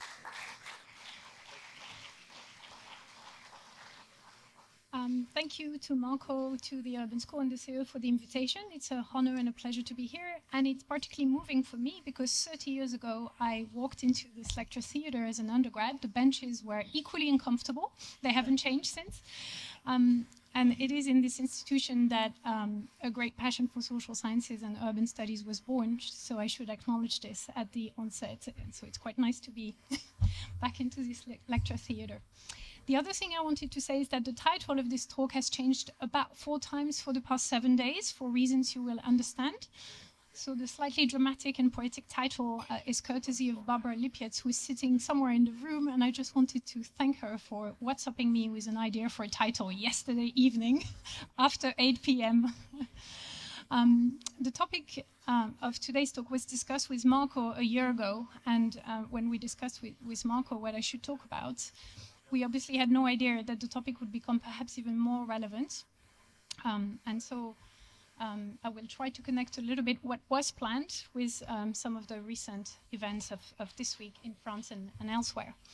So perhaps to start with a definition of game changers. This is the title of the conference, so I started by thinking, okay, what does it mean for what I would like to talk about? In the urban planning field, it's been used to refer to many different things, crisis, like the great financial crisis or the pandemic, where the game changers for cities, for the shape of cities, for demographic features in cities. It's obviously been used to refer to long-term processes like climate change. We've heard a lot about this. And it's been used to talk about mega events or other significant policy decisions that have a huge impact on the transformation of cities. Now, obviously, this week, it may have taken a different meaning. I'll come back to this. One of the starting questions that I will return to at the end of the talk is whether significant political upheaval in Europe and elsewhere, in the form of the dramatic rise of far-right and radical right parties, could be a game changer for urban planning and the governance of cities. And I will return to a really thought-provoking paper published a couple of months ago by colleagues Susan Feinstein and Johannes Novi, who drew some interesting reflection based on the US and Germany about that topic. So perhaps to give you a taste of what I'm going to talk about, I also wanted to use this photograph, which I took in Budapest at a research meeting where several people in this room were also present for the launch of a European project that was hosted by our Hungarian colleagues. And as we walked in the city center, many of us became intrigued by this poster, which was in Hungarian. So we asked our colleagues to tell us what this poster was about. And this poster represents three men. The man on the right is the mayor of Budapest, who is a green mayor. And this is a publicity campaign financed by the national government of Fidesz, explicitly attacking the city mayor of Budapest and other opposition politicians. And the slogan in Hungarian means they bought them by the kilo, and it's a sort of conspiracy theory accusation of them being sold to international finance, the kind of sinister conspiracy theories that government is using. And this was pretty shocking for many of us to think that a central government is actually using public space in the capital city to fund a political campaign denigrating the mayor of that city. I mean, try to think of the equivalent in any city you know. So that generated interesting discussions with our Hungarian colleagues about what does it mean to be a mayor in that environment. For those of you who don't know, this particular mayor, he's actually formed a network with the mayors of 3 other Central European capital cities at the time where all the countries involved were governed by right-wing parties, more or less nationalist, more or less anti-European. And these mayors formed something called the Pact of Free Cities Alliance, later joined by the city government of Zagreb, with a sort of discursive pact of trying to exchange on some of the progressive policies they were trying to implement, but also, interestingly, explicitly turning to the European Union, asking for the EU to fund them directly as much as possible to bypass the cuts in national government funding that they were actually facing. So this little Budapest anecdote is a good way to introduce what I would like to talk about today, which is how can we think about the politics and the policy agenda of progressive cities like Paris in the context of changing national politics. And I'm going to focus through a few examples on 2 types of city governments that have come to power since the 2010s, since after the great financial crisis. On the one hand, new political forces that have been drawing on grassroots movements. Obviously, the most famous examples are the so-called Ayuntamientos del Cambio in Spain, civil society-inspired, social movement-inspired lists that presented themselves at the municipal elections and won a great number of small and medium and large Spanish cities at the time. Liste citoyenne in France in 2020, quite different from the Spanish model in the sense that they were associated with established parties in many places. or in Zagreb in 2021. And then on the other side, you also had, at the same time, the return to power or of more conventional left-wing mayors or red-green coalitions that had governed before in cities like Vienna, like Berlin, or Paris. In Paris, obviously, there was already a left-wing mayor since 2001. But what all of these have in common, they are very different, and they cannot necessarily be compared, is they explicitly carved out a narrative taking distance from their national government agendas on a number of issues that I will talk about in a moment. And they all explicitly carved a discourse on progressive urbanism and progressive urban policies, trying innovation in democratic processes, new policy initiative, and really exchanging among each other about those policies. And they also have been very good at branding themselves and at making those policies known to the world through existing intercity networks or new ones like Fearless Cities, where Barcelona has been a key driver. These city government have been a huge focus of hopes and fascination for many of us as urban researchers, for students, for activists, for journalists. And I couldn't resist putting the picture of Ada Colau sitting here in September last year. I was not here, but I was told by colleagues that she was a total hit with all your students in the urban school, and it was a packed house when she came to give the opening lecture of the academic year in this institution. And on the back of those victories, there's a new body of European scholarship that's emerging around those progressive city experiments, some new books, some articles that are growing, that focus on the city as a space of democratic re-engagement, on new municipalism in theory and in practice, and also on the impact of the social movements and grassroots citizen initiatives that emerged after the great financial crisis on urban government in Europe. Now, obviously, these are not entirely new phenomena, and quite a few of the authors who've been writing about this emphasize that this may rejuvenate traditions of municipal socialism, of international municipalism, or of the new urban left in the 1980s. And in that sense, this body of work, specifically focusing on European cities, built on a lot of the work that had been developed since the 1990s, on the increasing political agency of European cities as political actors, but also on the different reaction to the sweep of urban neoliberalism that has affected European cities that Michael Storper, who is here, and Patrick Legales have been writing about. So I wanted to emphasize those European roots of this literature to contrast it with another literature that's related, but I'm not going to talk about or use today, which is the whole North American recent literature coming more from new public management or economic geography on mayors ruling the world. You will see there are some common themes there, but this is not the literature that I'm going to use specifically in this particular talk. So what I will try to do in the remaining of the time is just to reflect at quite a key political moment about the room for maneuver of city governments of medium and large European cities like Paris, in carving out socially and environmentally progressive policies in the context specifically of rising political contestation within them. I'll give examples later on. Increasing conservative or reactionary national governments. Now, this is the bit that obviously changed this week on the two sides of the channels, but I'll return to this. But most importantly, in the context of sharpening socioeconomic and territorial inequalities, which are partly materialized in the ballot box. And so what I will do is a sympathetic but also critical reading of some policy achievement and their limits, and I will draw specifically from Barcelona, London, Berlin, and Paris not so much, simply because I haven't worked very much on Paris and I have worked more on the other cities.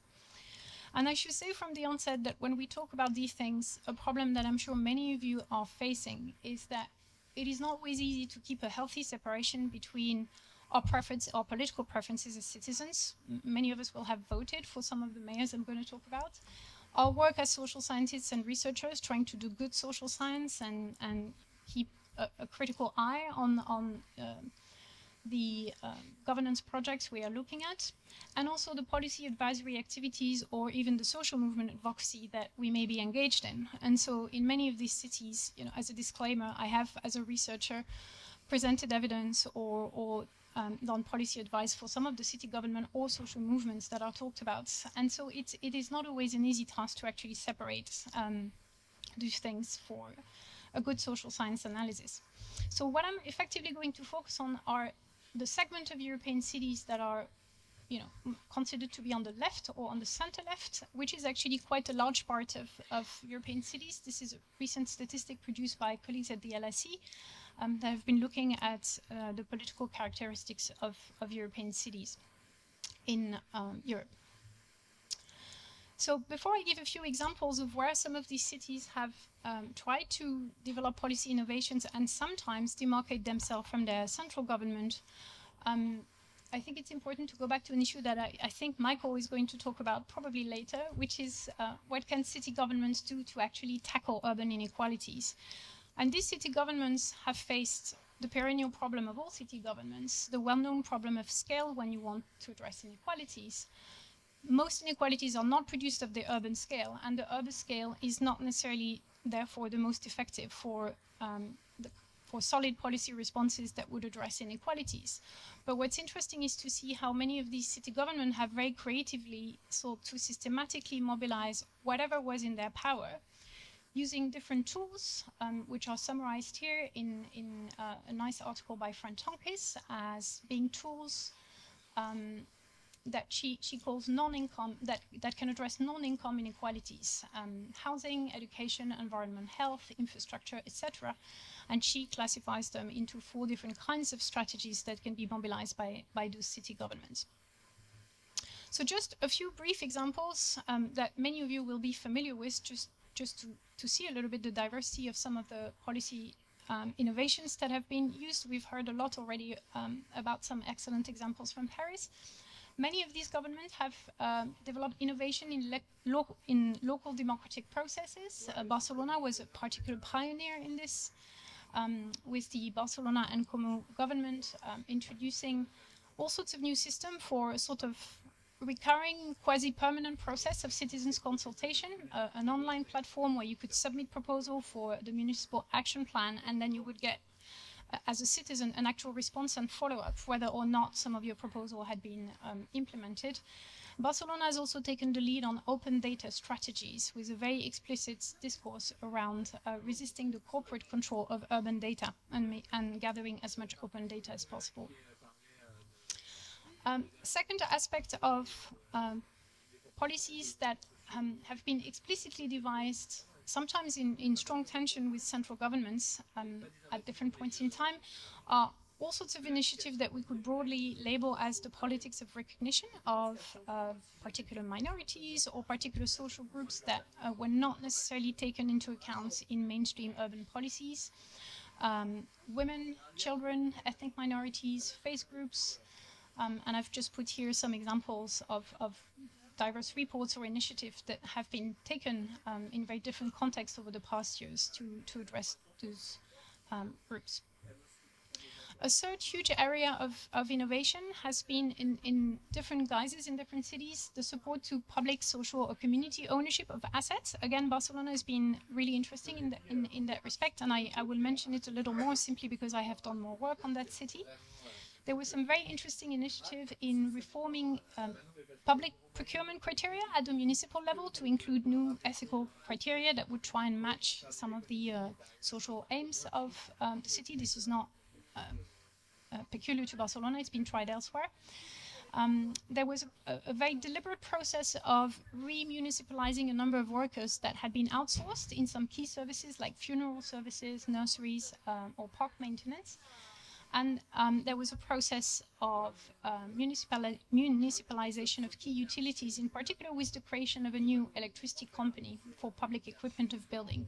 This being said, there were spectacular failures too, and very politicized one, the most significant being the failed, derailed plan for a local referendum on municipalizing the private water company, Suez Agbar, a French company that manages the Barcelona water supply. As we heard already from Paris, and not surprisingly, many of these city governments have tried to be as active as they could on the housing front. And this is absolutely not surprising when we know that housing and the housing prices are probably one of the biggest compounder of inequalities in large cities in Europe and elsewhere. And you will all be familiar with very high-profile cases that have been talked about, beyond their national borders, with newspapers picking up on them, a lot of academic work also, of initiatives that have been taken in cities like Berlin. Berlin was the first European city to enact a very strict control of short-term rentals in 2014, slightly liberalized afterwards. It's a city that famously introduced a rent cap in 2020, which was toppled a year later by the German Federal Constitutional Court. And in most recent years, you probably will have heard about this. It has also been well known for extremely active citizens movement that have managed to push a local referendum on the nationalization of large-scale residential property owners, companies that own more than 3,000 flats. A referendum which is non-binding, and so the campaign continues to have it implemented by local government. And Barcelona has also been very proactive on this front with all sorts of measures, some relatively traditional compared to other European cities, some perhaps a little bit more original. In particular, unsurprisingly, given the origin of the Barcelona mayor from the anti-eviction movement, a lot of work on negotiating with banks to prevent evictions, to get empty homes back into public use, but also to control short-term rentals in a very touristic city. And finally, we've already heard eloquently about Paris taking the lead on this. Most of these governments have been extremely proactive on the climate mitigation and adaptation front through strategies and plans and commitments and declaration, but much more concrete realizations. And we've heard some excellent examples from Paris a little earlier. I just want to mention two categories of initiatives now, because I will go back to them later as having generated a huge amount of political conflict and explaining some of the tensions that have arisen surrounding those governments in recent months. The first one is that many of those cities have taken measures to reduce car traffic in multiple ways for various reasons: air pollution, the reclaiming of public space, encouraging active travel. This has been done through congestion charging in a number of cities, London being a prominent case, but also low emission zones or other forms of restriction of traffic in particular neighborhoods. And especially during the pandemic, these measures have been accompanied by other forms of interventions in public space, both a huge investment in public transport and infrastructure for cycling and walking, Paris obviously being a spectacular case for this, but also more broadly what Luca Bertolini has called street experiments that would combine urban design intervention, creating spaces of socialization, putting more nature and greening, and reducing the place of the car in public space. And there have been two emblematic initiatives that I mention here, because I will return to them as a source of conflict: the Superblock project in Barcelona and the low traffic neighborhoods initiative in London and other British cities. So what I want to focus on for the rest of the talk is not to add to this long list of positive achievements that most of us will find extremely positive, but perhaps to, in the spirit of the sort of critical, sympathetic look at the city government, reflect about the challenges that they have been facing, that they are facing, and that they will continue to face, especially in the current political climate. And I will talk about six different challenges. The first one has to do with those city government that drew their political legitimacy from social movements. So this specifically applies for governments like the governments of Ahora Madrid or Barcelona and Comú, or currently Zagreb, which also has, I think, a similar configuration, which is the classical challenges that social movement face when they get into power. And on the challenge faced by movement parties, we have decades of really good political sociology and political science literature that has looked, for example, at the Green Party and on the Green movement and its institutionalization, a word I can never say in English, into formal political parties. And that literature tells us quite a lot of things that have actually been witnessed as the years pass by, in the case of Barcelona or in the case of Madrid.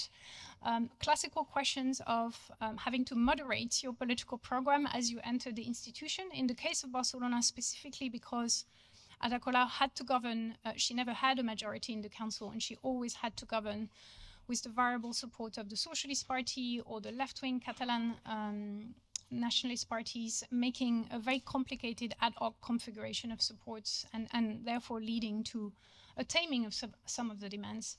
And there are other classical issues from this literature, the tendency for these movements to converge around a charismatic leader and with critiques about authoritarianism sometimes and the lack of discussion. And at the same time also a tendency to be ripe with internal divisions in a system where constant participation of the grassroots is being reenacted all the time. But at the same time, there's a tension with the necessity of having leadership in political preferences. So there's quite a lot of good work on the Madrid and Barcelona case by Spanish and other colleagues who've looked at some of these internal tensions in movement parties once they get into power. And what's really salient, that what was very clear in the previous electoral campaign in Barcelona, where Ada Colau lost after 2 mandates, was the constant pressure that the very activist network that had given rise to her political force kept putting on her and constantly criticizing her for not doing enough and for betraying some of the initial promises that were made, which is also a classic feature of movement parties. The second and third constraints are really no big news, and they are well rehearsed and just more general comments about the limit of local state action. There are huge constraints on some of these cities' governments in terms of resources. And we know that there are huge variations in the sources of local government finance and the fiscal autonomy of European cities. Some depend very much on local taxes, others from central government transfers, and that can generate very different capacities to actually implement the program that you're promising to deliver. And here there have been interesting cases. I've already mentioned Budapest. The government of Budapest has been severely hit financially by a number of measures that the central government has taken to re-centralize decision-making and try to make the life of the city government difficult in terms of finance. And the same thing has happened in Madrid between 2015 and 2019, when Aurora Madrid was governing. Building on this, there are obviously also huge differences between the competencies and the political remit of different local government, which is why it's not always easy to compare on a horizontal plane these progressive city governments. They have very vastly different levels of autonomy and competencies on what they can do and what they can't do. Which is sometimes forgotten in comparative research. And the other important factor, there was a little bit of reference to this in the presentation about Paris earlier, which is these progressive city governments are embedded very differently in metropolitan governance arrangements. In some cases, there are none. In some cases, they are part of bigger metropolitan regions where the surrounding municipalities are of a very different political color. They don't want to cooperate. And so this is also an important variable to take into account. And I wanted to just use one example to show how some of the progressive agendas on housing specifically of these progressive city governments have been massively constrained by regional, national, and European legislative and institutional framework. And housing is really a good case for this.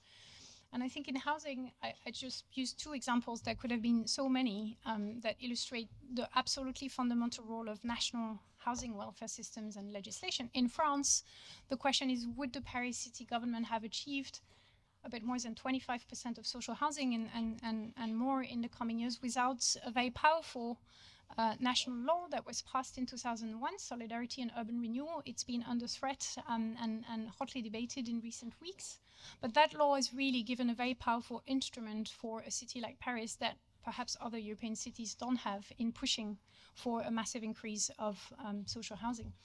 And in a similar vein, an important question to ask is why the Berlin and Barcelona city government did not manage to implement or sustain over time their rent control policies.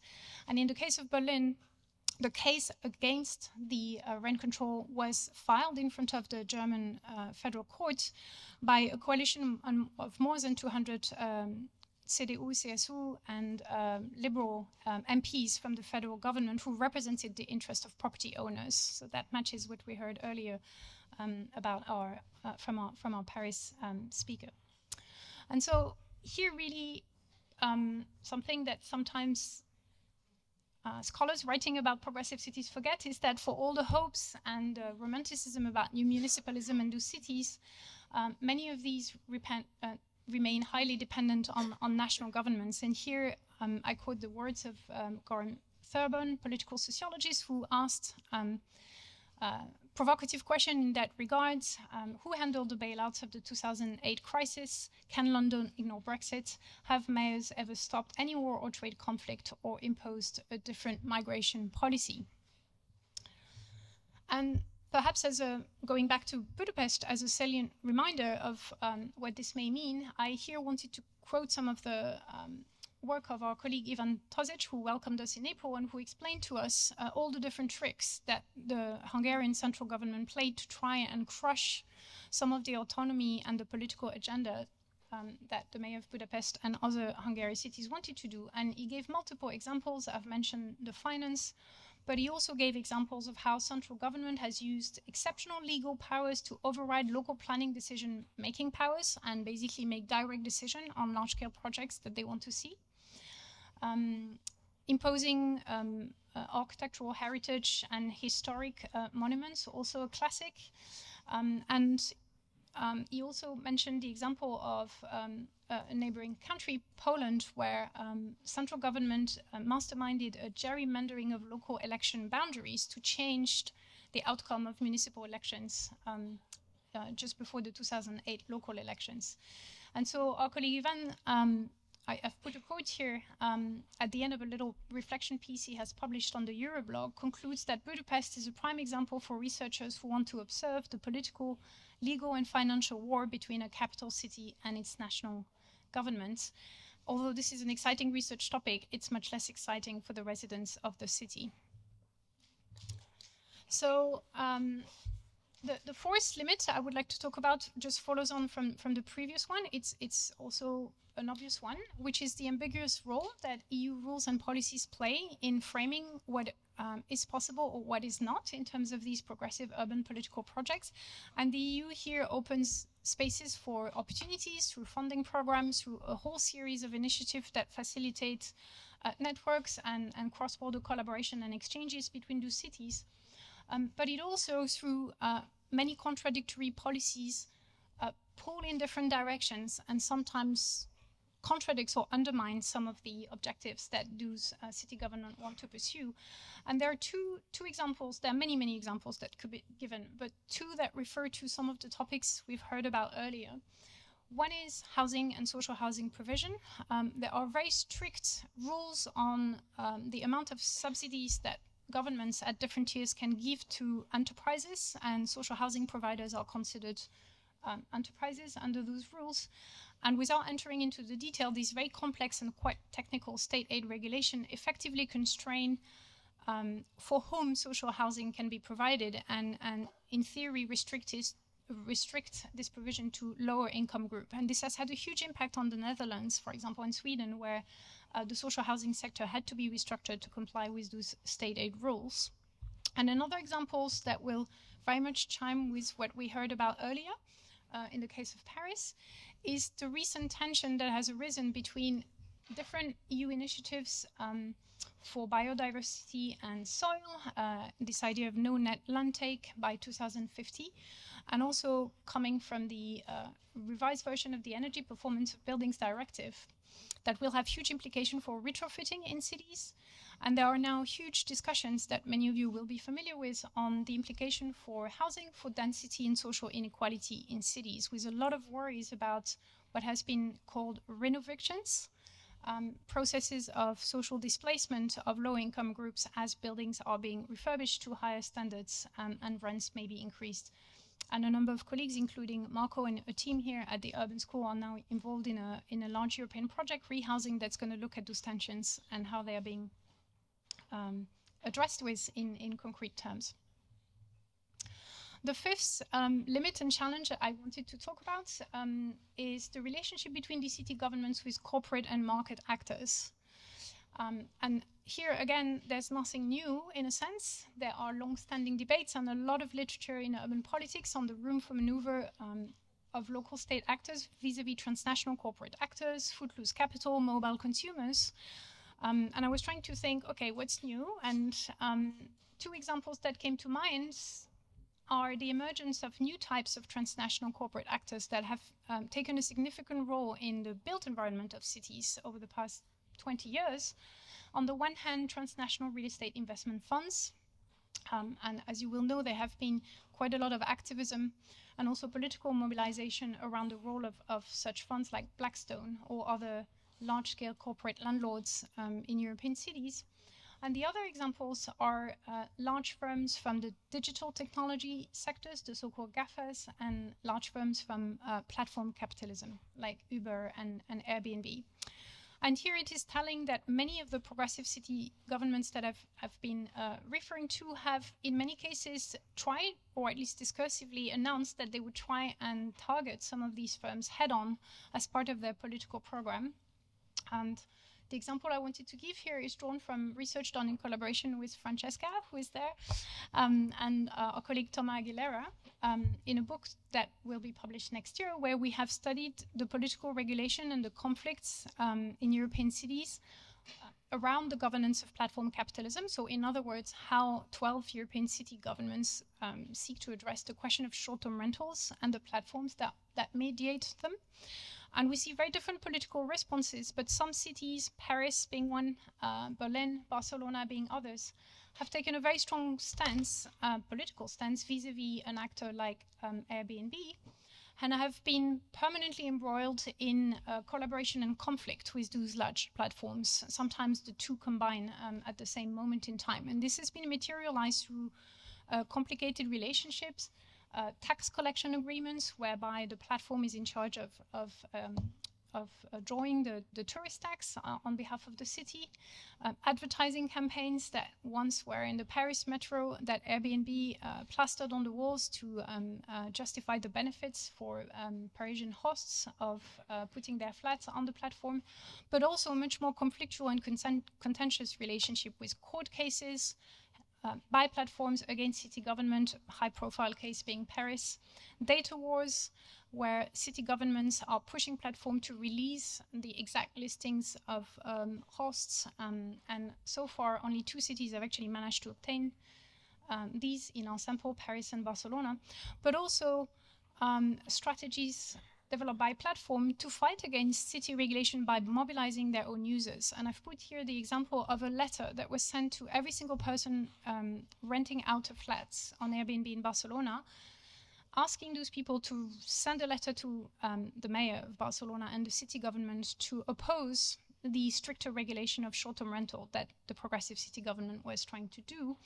And this was accompanied by some funding of community organizing activities or grassroots lobbying, as our colleague Luke Yates from Manchester University has studied in depth. And so a lot of complex and contentious relationship between those progressive city governments and those platforms. And I just want to finish by talking, and I will finish with this, spending a little bit more time on this, maybe to resonate with the political context, about the political and social backlash that these cities have faced. And that backlash has happened in different forms and at different scale. There have been mounting critiques, social and political position within those cities from the opposition parties, but also from other voices.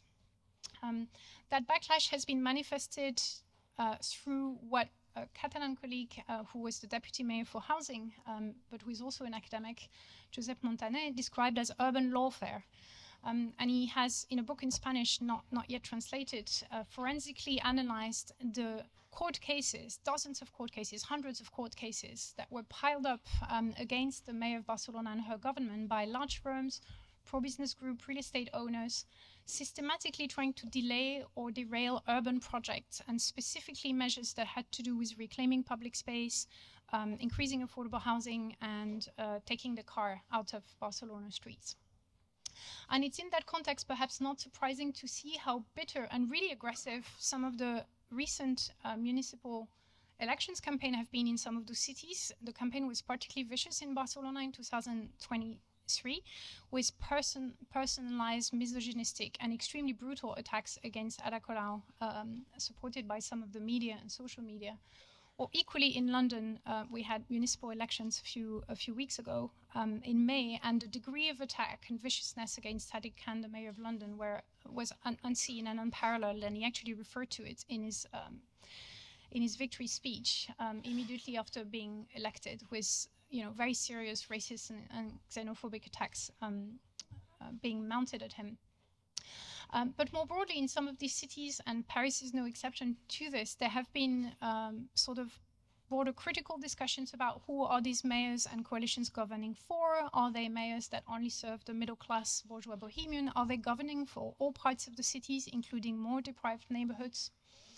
And a lot of the conflicts and critiques around those mayors have crystallized around emblematic measures of progressive urbanism, and in particular have crystallized about the question of just urban transitions. And so I wanted to go back to the superblock and the low traffic neighborhood example I talked about earlier to show you how they really became a massive bone of contention in the last local elections, in Barcelona on the one hand, in London on the other. So in Barcelona, the superblock project that you may have heard about, which effectively pedestrianized a number of streets in the grid plan of Barcelona, has been attacked not just by the usual the people you would expect to, the car-owning lobby, or sort of right-wing pro-car political opposition party. There has been quite a vociferous attack initially by left-wing voices and academics that initially effectively dismissed this initiative as triggering gentrification through the back door, the notion of green gentrification being mobilized there.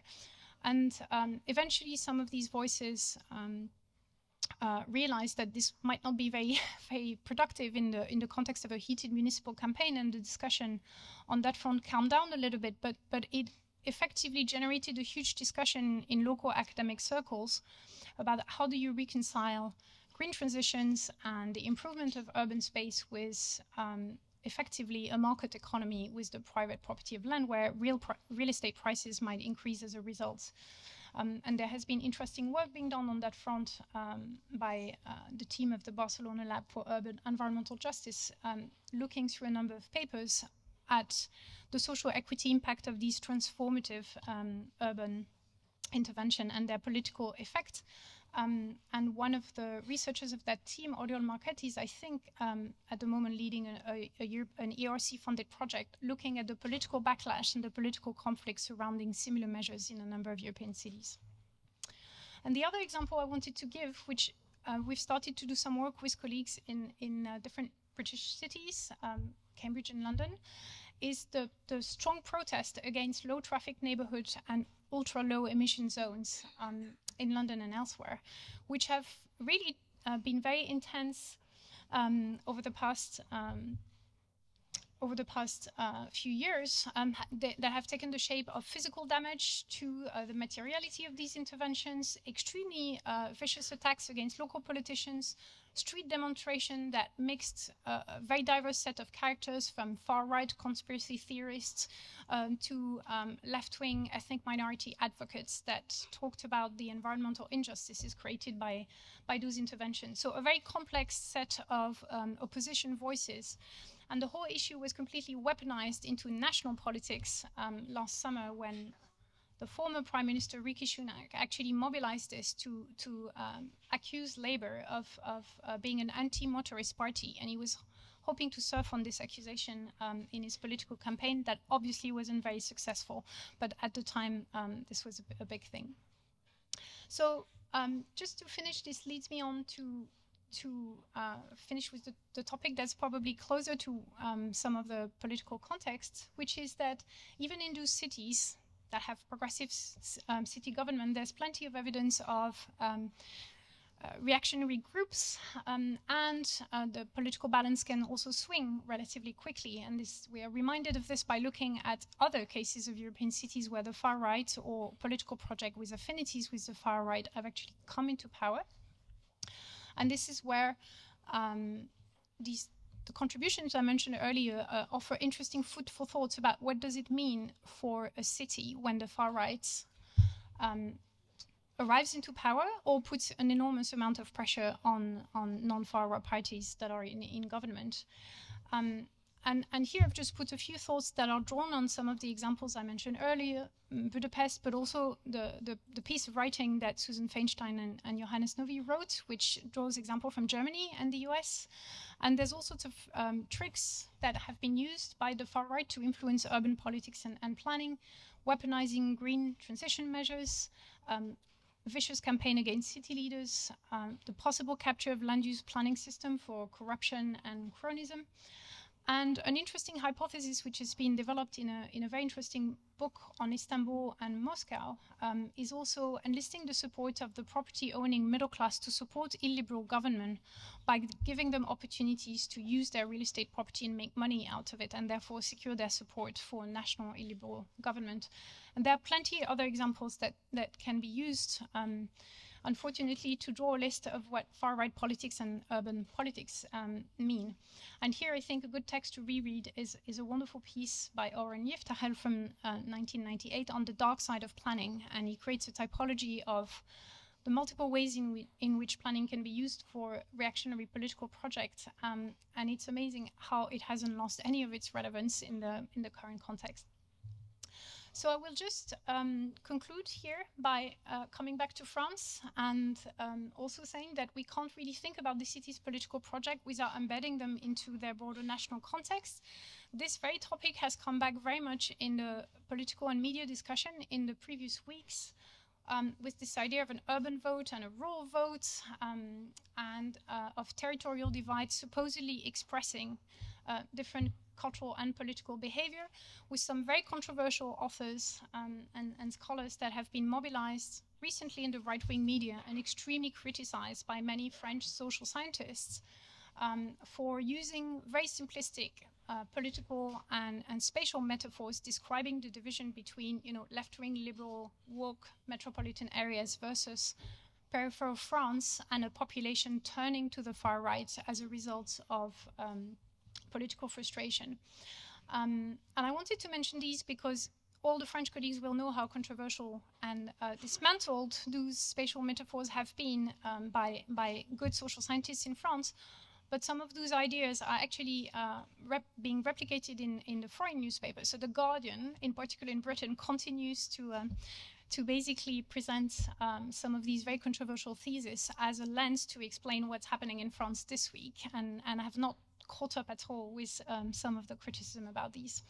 And it's interesting to see this week that there's been a lot of effort to transform the cartographic representation of the vote at the European election at the first round, to try and give a little bit more refinement to this idea of an urban left-wing vote versus a peripheral or non-metropolitan right-wing vote. And if you're interested in this, there's been a lot of fantastic work over the past weeks that's been done to do this, to effectively conclude that the dichotomy between the rural and urban vote is perhaps not as striking as we think it may be if we neutralize social composition effect.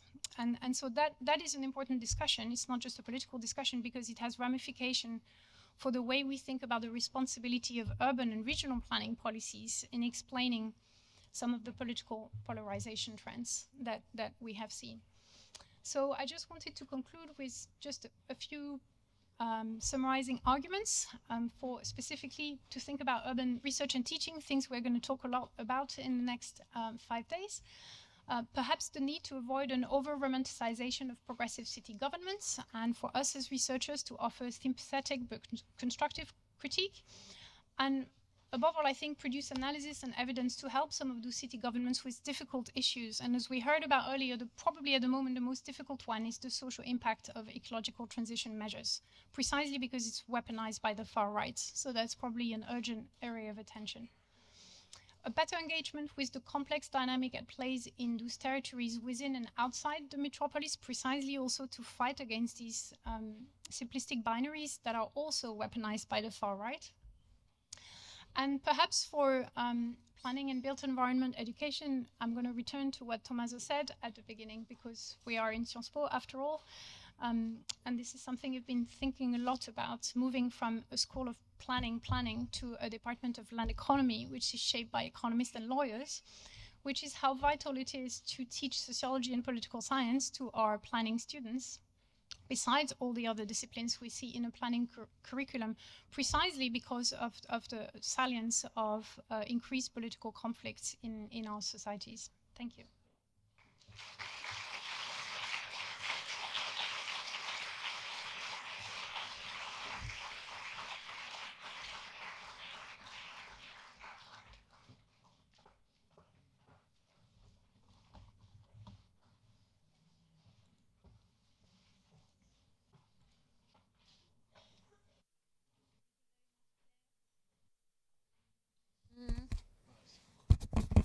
Thank you very much, Claire. And it's my pleasure now to welcome our third and last keynote speaker for the day, for the plenary session of ESOP 2024. This is Michael Storper, economic and urban geographer, professor at UCLA Luskin School of Public Affairs, LSE Department of Geography and Environment, and associated researcher at the Center for European Studies here at Sciences Po. Michael's research interests are in housing, regional development, and spatial inequality, and recent works include publications on income disparities in the US and a very popular piece on cities in a post-COVID world. So the floor is yours. Thank you, Michael. Thank you, Sukriti, for the welcome, and of course for the friends and organizers who invited me to take part in this keynote session. I know you've all sat there for hours, so I'm going to try to be as brief as possible and to keep you awake and interested. I want to talk about urban and spatial inequalities in a very broad way, and I want to do it as a social scientist who is interested, at the most deep level, in how places and people interact. So what I want to do is advance a framework for considering big challenges to planning and planning research that come from 5 major types of spatial urban inequalities. I will argue, obviously, that reducing certain kinds of spatial inequalities is a huge economic necessity today, but I'm also going to argue that reducing them needs to be combined with how we distinguish between differences and inequalities in urban planning and in space, and that this offers us a pretty good comprehensive way for thinking about lots of other issues in urban planning. So what are the 5? The 5 are interregional or territorial inequalities of development, which are the growing average income and productivity gaps between superstar and left behind regions. A second is inequality between people within cities. That's called the distribution of income or social status. The third is intra-city income inequalities between neighborhoods and their unequal ecological or neighborhood effects on the people who live in them. And I'm going to argue that these primary 3 in turn give rise to inequalities of urban experience, which are something that kind of pulls them all together, but they also have long-term effects through inequality and intergenerational social mobility related to where one grows up and lives or where one migrates to or from. I'll concentrate on the first 3. So have a look at this chart. What this shows, and let's zoom in, say, on the cases of France and the UK. If you look at the biggest and wealthiest urban regions in those 2 countries, respectively Paris and London, what you see is that they have double the per capita income of the rest of the country when you subtract them from the rest of the country. So in the Paris region, there's roughly, in parity of purchasing power, about 70,000 euros per inhabitant of the 12 million people who live in the extended Paris region. Take Paris out of France, and you get 35,000 euros for the rest of France, which is about equal to the poorest American state of Mississippi. That's true of Britain, and with variations on the theme, it's true of most other European countries. So we have an issue here. Now, why are interregional inequalities problematic? They're the principal spatial fact of the post-manufacturing, post-1980 economic order. In almost every country in the world, they have grown.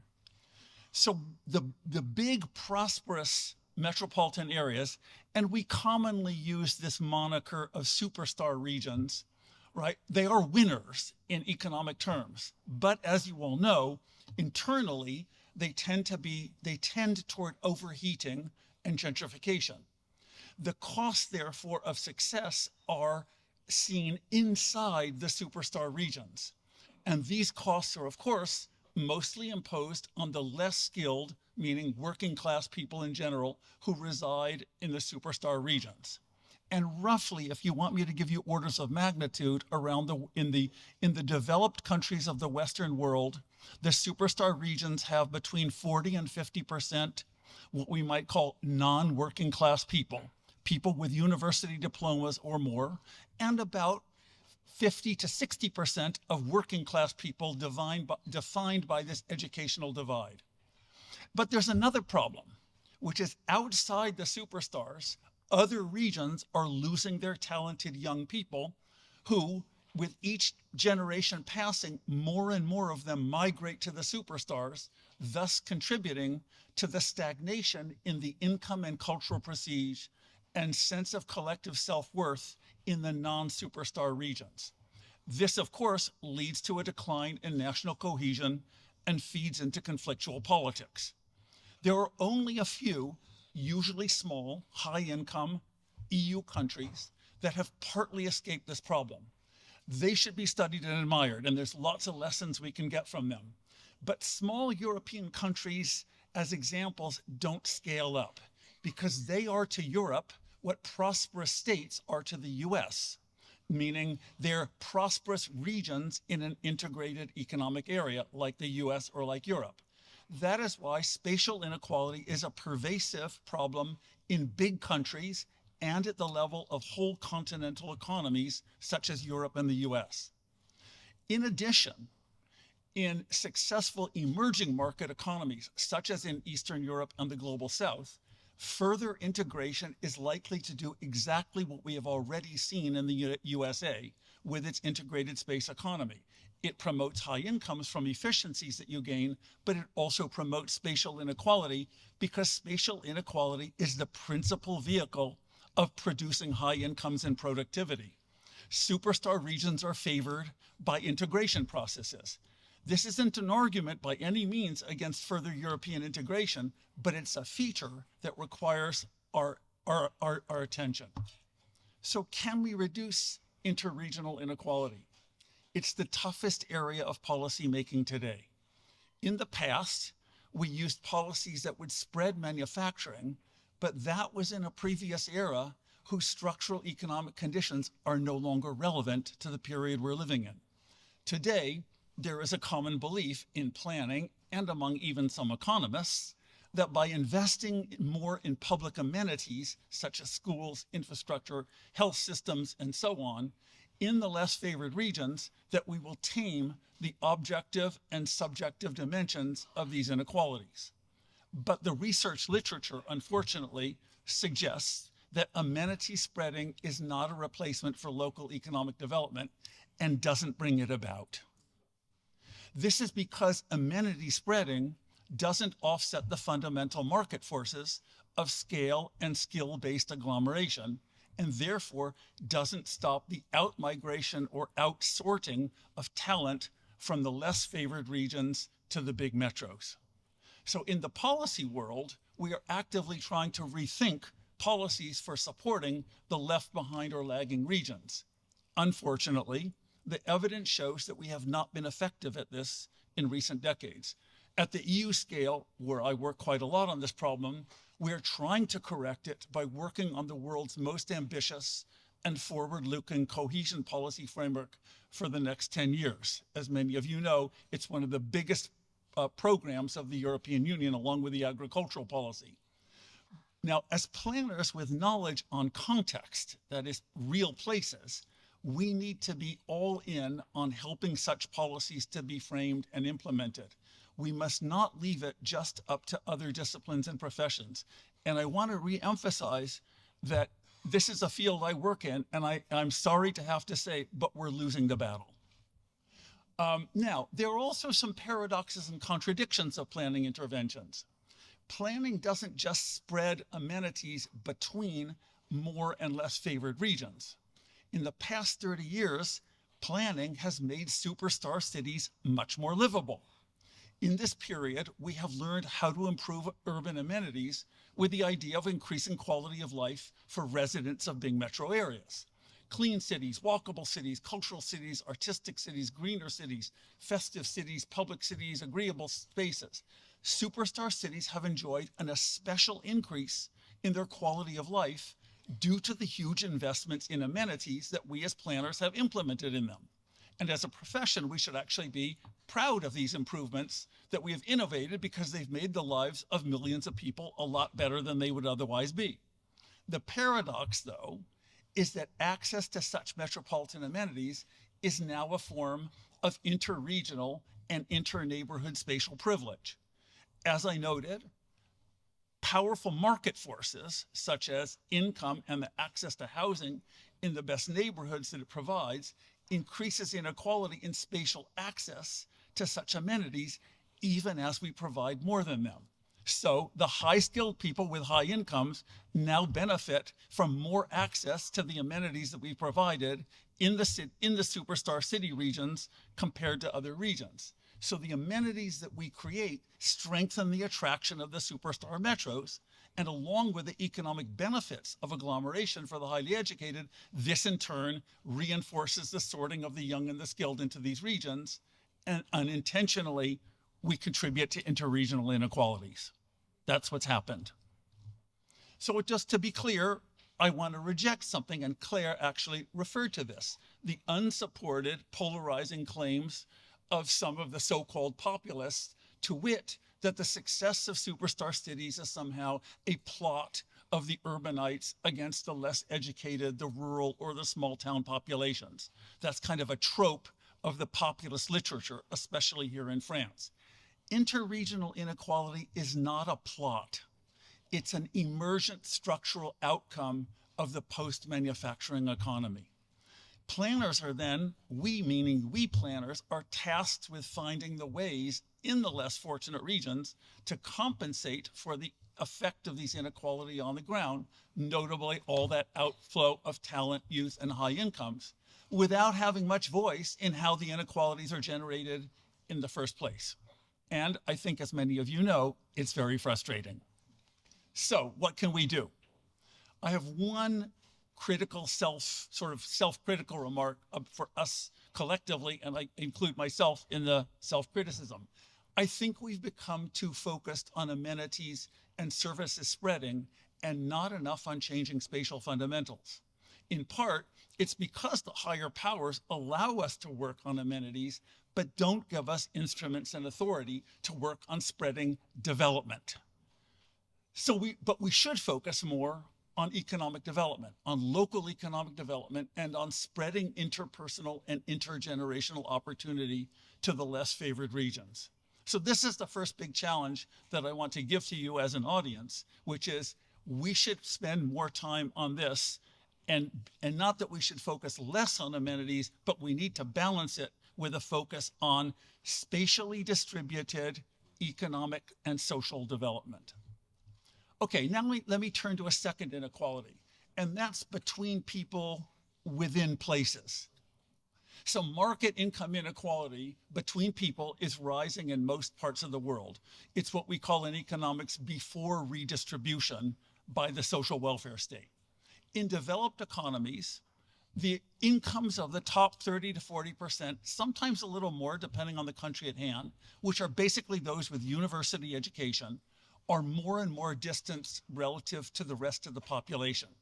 This is due to the occupational structure of the post-manufacturing economy, which is income polarized relative to that of the 20th century labor structure. This economy-wide inequality is strongly spatialized in the ways I already talked about. large and prosperous metro areas are more internally unequal than their respective national economies, not because they have a higher proportion of the poor, but because they have a higher proportion of the skilled, high-income people. That's what's called upper tail inequality, because most of the people who have high incomes in the national economic structure, they are spatially concentrated in a small set of regions, especially the superstars. So Paris and London, for example, if some of you know how we measure inequalities, it's called the Gini coefficient, which at 0 means a perfectly equal society, and at 1 means that one person has all the income. So as you go up, inequality grows.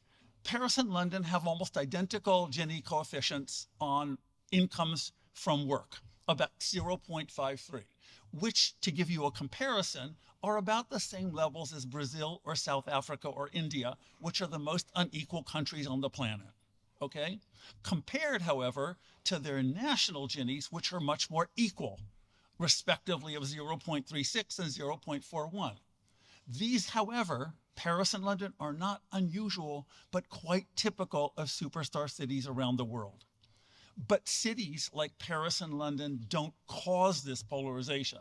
It's structural due to the interregional population sorting through migration. Highly skilled and low skilled both go into big metros, and I'll come back to this. The middle skilled increasingly sort themselves into smaller metros and small towns and rural areas. So why is this a problem? Large metros like Paris, where we are successful rich cities. What's the problem with their internal inequality? I think most of you know why.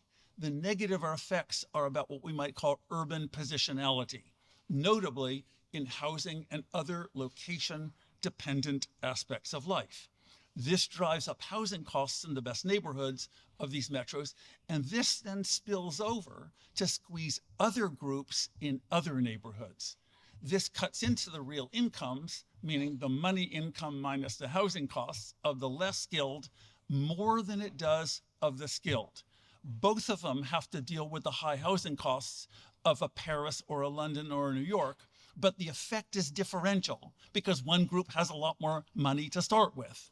Okay, but the spillover effect, therefore, hits one group more than another, okay? So this then, of course, leads to more spatial sorting, meaning more spatial segregation by income.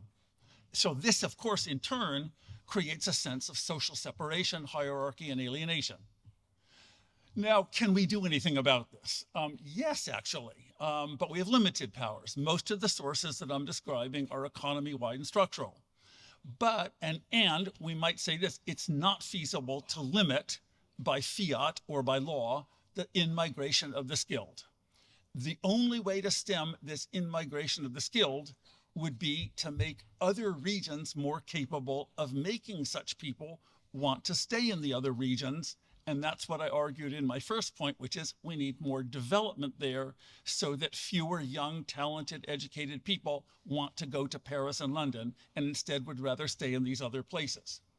Our main lever of change here in a Paris or a London is the housing sector. And that's because it's the biggest part of the cost of living, and it shapes the relationship between money, income, and real income. Housing markets, of course, are failing around the world to maintain affordability because urban land prices are rising due to the increasing attraction of places like Paris and London, the agglomeration economies. On the one hand, that's sort of like a structural cause. As these regions get higher and higher income and more people and activities want to crowd into them, it drives the price of land up, okay? And that, of course, is fueled by the spatial concentration of this high upper tail income group. And that generates what's known in economics as an income elastic demand for housing in the superstar metros, meaning that the demand coming from the upper tail, which is a very big tail, pushes up price for both new and old housing and for the skilled and the unskilled. So when these structural conditions hit the two kinds of groups that live in places like Paris and London, the high skilled and the low skilled, because they're co-located, and we'll talk about why they're co-located in a second, The latter, meaning the lower skilled, face a growing affordability a problem because they're competing for limited positional urban land and housing. Markets, of course, even if you quote unquote liberate them to build a lot, they will build to the high income demand and hence will not solve the affordability problem. And in any case, their ability to make housing affordable is constrained by the fact that even the market sector has to pay market prices for land, and that price is going up in real terms almost everywhere in the world. So we planners then are really the central actors in this giant socioeconomic historical problem because we're the central actors in social housing. And it's hugely important for us to continue and to make social housing a success by making it attractive, efficient, and appropriately distributed. So I want to give that as a message. We're really at the core of the action here for what is one of the principal dramas of the 21st century. Now, there are even here, though, then we get to some complex trade-offs. Big cities are very unequal at any point in time. If you do a photograph of them or you do a cross-section, they're very unequal. However, research has shown that they offer higher intergenerational mobility for people than other places, even for the lower income populations. So at a given moment in time, there are real issues for lower income populations. But over time, lower income populations, children do better in these unequal places than they do in other places. Now, the other thing is that the less educated on average, meaning I'm using less educated and lower skill as kind of conveniences because economics uses these crude simplifications, and sorry if the terminology is sort of, you know, it's not, I mean, not meaning to sound judgmental, right? I'm not meaning to pronounce on the dignity and importance of any group of people. I want to be clear there. It's just like, I need analytical shorthand here. So the problem though is that, well, an interesting feature though, is that the less educated on average have higher incomes in superstar cities than people who are like them in other regions. And that's actually because the urban service economy, which is largely where they work, generates higher incomes in the service sector, in the superstars, compared to other city regions. And that's because there's a lot of money that goes into producing demand for services and drives the prices of those services up, and also drives the demand for a kind of wider array of more skilled services than you get in other regions, except for a kind of a few gentrified, touristy kind of outlying regions. This is kind of a broad stylized fact. And this therefore creates a kind of positive wage spillover from the high income to the lower income. It's a kind of a form of trickle down that works within superstar city regions. So here's the problem for planners, is we actually want to support the prosperity generating positive wage effects for the less skilled from the high wage service sector, but we want to combat the negative cost of living effects from positional competition for housing. So we want good co-location to be supported and the bad effects of co-location to be tamed. So our attitude has to be about planning that both supports economic prosperity in the superstars. So I'm one who detests these kind of populist discourses as if the superstar cities are some kind of big evil, you know, full of privileged rich people who should be ashamed of themselves. It's simply irrelevant to understanding the structural dynamics of space, economy, and society today. What we need to do is actually actively plan for the co-location of these higher and much lower income groups. It's of course up to higher authorities to determine policies that would reduce overall structural wage polarization. We as planners, and I think Claire pointed that out, we don't really have any control over that, okay? But we do have levers, we do have levers on the co-location issue, meaning supporting the positive effects of co-location in prosperity and trickle down, or spillover, that's a politer term, and combating the negative effects mostly through the housing market, right? And I want to be clear that the internal inequality problem of prosperous metros is different from the key problem of the left behind regions. the left behind regions are less internally unequal than the superstars. If you look at if you do Gini coefficients on these other regions, you'll find that they don't look as unequal as Paris or London. The problem is that they have lower incomes, right? It's better distributed, but much lower for everybody. So their problem is a lack of development more than it is their internal inequality. Internal inequality is not the same problem everywhere. Third inequality that we can now interact with the first two is neighborhoods. I think most of you know all about this, and you probably know that the biggest spatial, meaning average income, education, or skills, inequalities in cities are found at the inter-neighborhood scale. In some big city countries around, city regions around the world, average incomes can vary by an order of magnitude of 1 to 10 between the wealthiest and poorest neighborhoods, even some cities in the developed West. This, of course, correlates to big spatial gaps for educational attainment and other quality of life dimensions. Urban poverty is one expression of this, but actually urban inequality is a much bigger phenomenon than urban poverty. Why are neighborhood inequalities problematic? I mean, why should we care, right? It's a diverse society. Let's let all kinds of differences exist. And I'll come back to that in a second too. The big reason, of course, is that there exist neighborhood effects on people. It matters where we are born and raised. Individual and family characteristics, of course, have huge effects on people, meaning your education of your parents, your family wealth, your networks, your heritage. Statistically, they have bigger effects than the neighborhood in which you live. But the neighborhood in which you live, it turns out, all counts in how those factors act on your life. So that's what's known as ecological effects of place on people, in addition to their individual or family characteristics.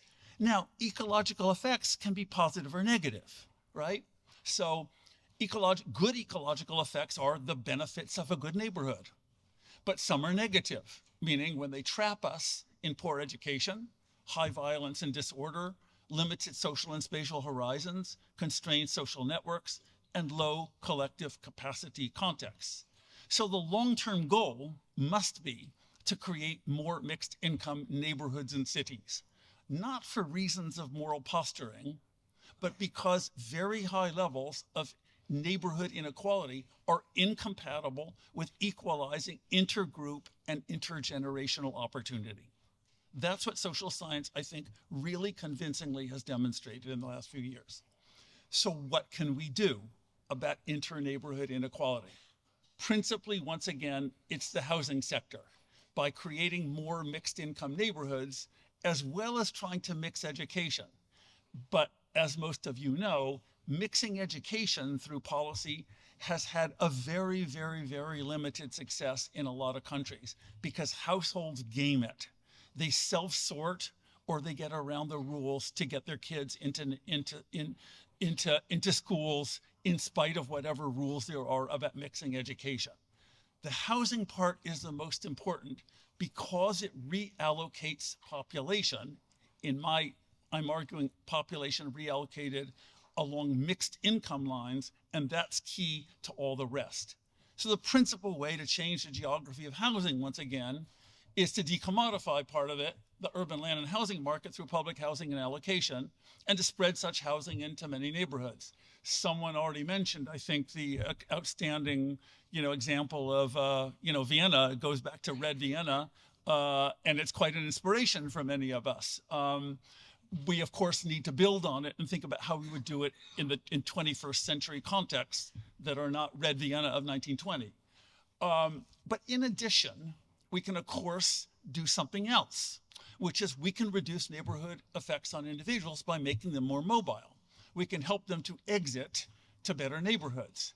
Now, however, this in turn depends on having mixed housing stocks in higher income neighborhoods coupled to aggressive policies to attribute housing to in-movers, so that would be the housing that would enable people to exit and go somewhere, and the entry ticket is affordable housing for them. that is allocated to them specifically to help them move. And there are various kinds of policies that have been tried around the world to try and implement them with varying degrees of success. We need to double down on them. In the end, of course, though, exit's only a partial solution. It becomes a big ideological thing where sort of like neoliberals or, more right of center thinkers, they love the mobility solution because they don't like place-based policies, but it can't work for everyone. It can work for some. It's an important part of the policy basket. But the reason it can't work for everyone is that over time, whether we like it or not, there's replenishment of low-income neighborhoods from things like immigration and downward social mobility for some members of the non-immigrant population. Not everybody can be a winner in this world, and we regenerate low-income people even in the countries with the strongest welfare states in the world. So we're always going to get a tendency to regenerate these ecological effects, and we need to keep dealing with them over time. So we need also, for those people who are trapped or who are arriving, we need neighborhood development. By this, I don't mean economic development, I mean social and community development, establishing the wide range of conditions so that people in one generation who are in less advantaged neighborhoods can develop their capacities for themselves over their lifespan or their children to move up and out. Developmentalist neighborhoods have to have what Robert Sampson would call collective efficiency, meaning a kind of institutional and social network structure or complement to having decommodified housing. So neighborhoods are places of flows over time, and we need to think about how they get created and recreated, but how we keep the equilibrium going of dealing with them. So now, even that one, though, is not exactly that straightforward. What if reducing inequality between neighborhoods leads us to become technocrats who stamp out positive forms of neighborhood diversity and difference? So this is another thorny challenge to planners today. Diversity has historically been a source of the creativity of cities, from the many one.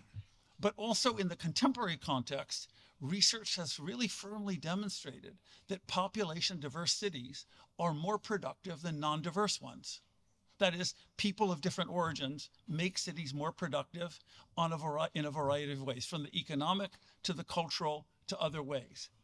We don't know exactly what the causal relationship is. Is it from diversity to productivity, or is it a consequence, meaning productive cities attract more diverse populations? It's probably a combination. But this, of course, dealing with this is a huge challenge to planners. How to make sure that planning helps to achieve a positively cosmopolitan city. But it's not the same thing if we seek a positively cosmopolitan city as claiming that such diversity, that such cosmopolitanism must take the form of a diversity of good ecological neighborhoods, right? That's what in France would be called a communitarian, a spatial communitarian version of urban diversity. The idea that different people would have communities and they would live in different spaces, rather than what we tend to prefer here in France, which is an emphasis on individualistic or citizenship, hence non-spatial diversity, right? So these things interact, and lots of philosophers have tried to unpack this one in recent years. And it's, as you know, a very thorny one. Now, let's think about when neighborhood, meaning spatial ecological diversity, might be vital. If we can show that different groups or communities need their own different spaces in order for their members to flourish over time. How should we deal with this, and how do we know? So there's a long-standing debate, as you know, in sociology and anthropology and history, about cultural differences in neighborhoods, such as for immigrants or for discriminated racial ethnic groups, right? These groups have suffered from unchosen or imposed spatial difference. So this is a negative diversity that comes from rejection, domination, segregation, and stigmatization. But in recent decades, in planning and urban studies and sociology and lots of disciplines, we've started to argue that there are positively diverse spaces. So these are spaces where people congregate by choice. And they congregate because such congregation might have positive effects on their members, such as networking, solidarity, or in economic terms, ethnic entrepreneurialism. So building on that, the notion of spatial difference has now been expanded to subaltern groups, as for example, in favor of appropriate safe spaces to support their members' freedom and their members' flourishing. Women's safe spaces and non-patriarchal public spaces, LGBTQ queer spaces, bohemian lifestyle neighborhoods, and we could give a long list. These are notions that these are positive ecological forms, meaning spatial forms, that correspond to the needs of people to have spaces in which they can flourish or at least protect themselves from oppression. So now comes the hard part. Many of the policies that we apply to counter the negative forms of diversity, meaning inequality, right, can lead to homogenization and gentrification. Remember slum improvement, which became an alibi for ethnic clearing and cleansing in many cities in the Western world in the post-war period. Remember the standardized suburbs we produced and are still producing here in Europe, which often destructure the positive aspects of protective and difference-based communities in the name of universality. As planners, I would argue that we have not engaged enough with systematic consideration of how planning measures interact with the two forms of neighborhood inequality. The negative in relation to positive difference. So the challenge, I think, here for us going forward is to support diversity that allows the positive influences in, but eliminates spatial traps and disadvantages, resists spatializing tribalism, and impedes exclusion of the other. So this is a growing tension. And on the ground, when it becomes subject to community or public mobilization, it results in conflict and block decision-making. When such mobilization is resisted from the top, it delegitimates us as planners as insensitive, rule-applying technocrats who aren't rooted in the positive forms of diversity and difference that people are telling us they want and need. Different countries, of course, have different versions of this drama today, depending on their legal systems, their cultures, and so on and so forth. But we need to engage with it much more deeply and systematically than we have. As it is, we just kind of lurch from one kind of moral posture to another, and oftentimes we end up ground up in the conflicts that we aren't able to solve or solutions that we aren't able to propose. Finally, in concluding, those three inequalities, I just want to remind people that they lead to other things.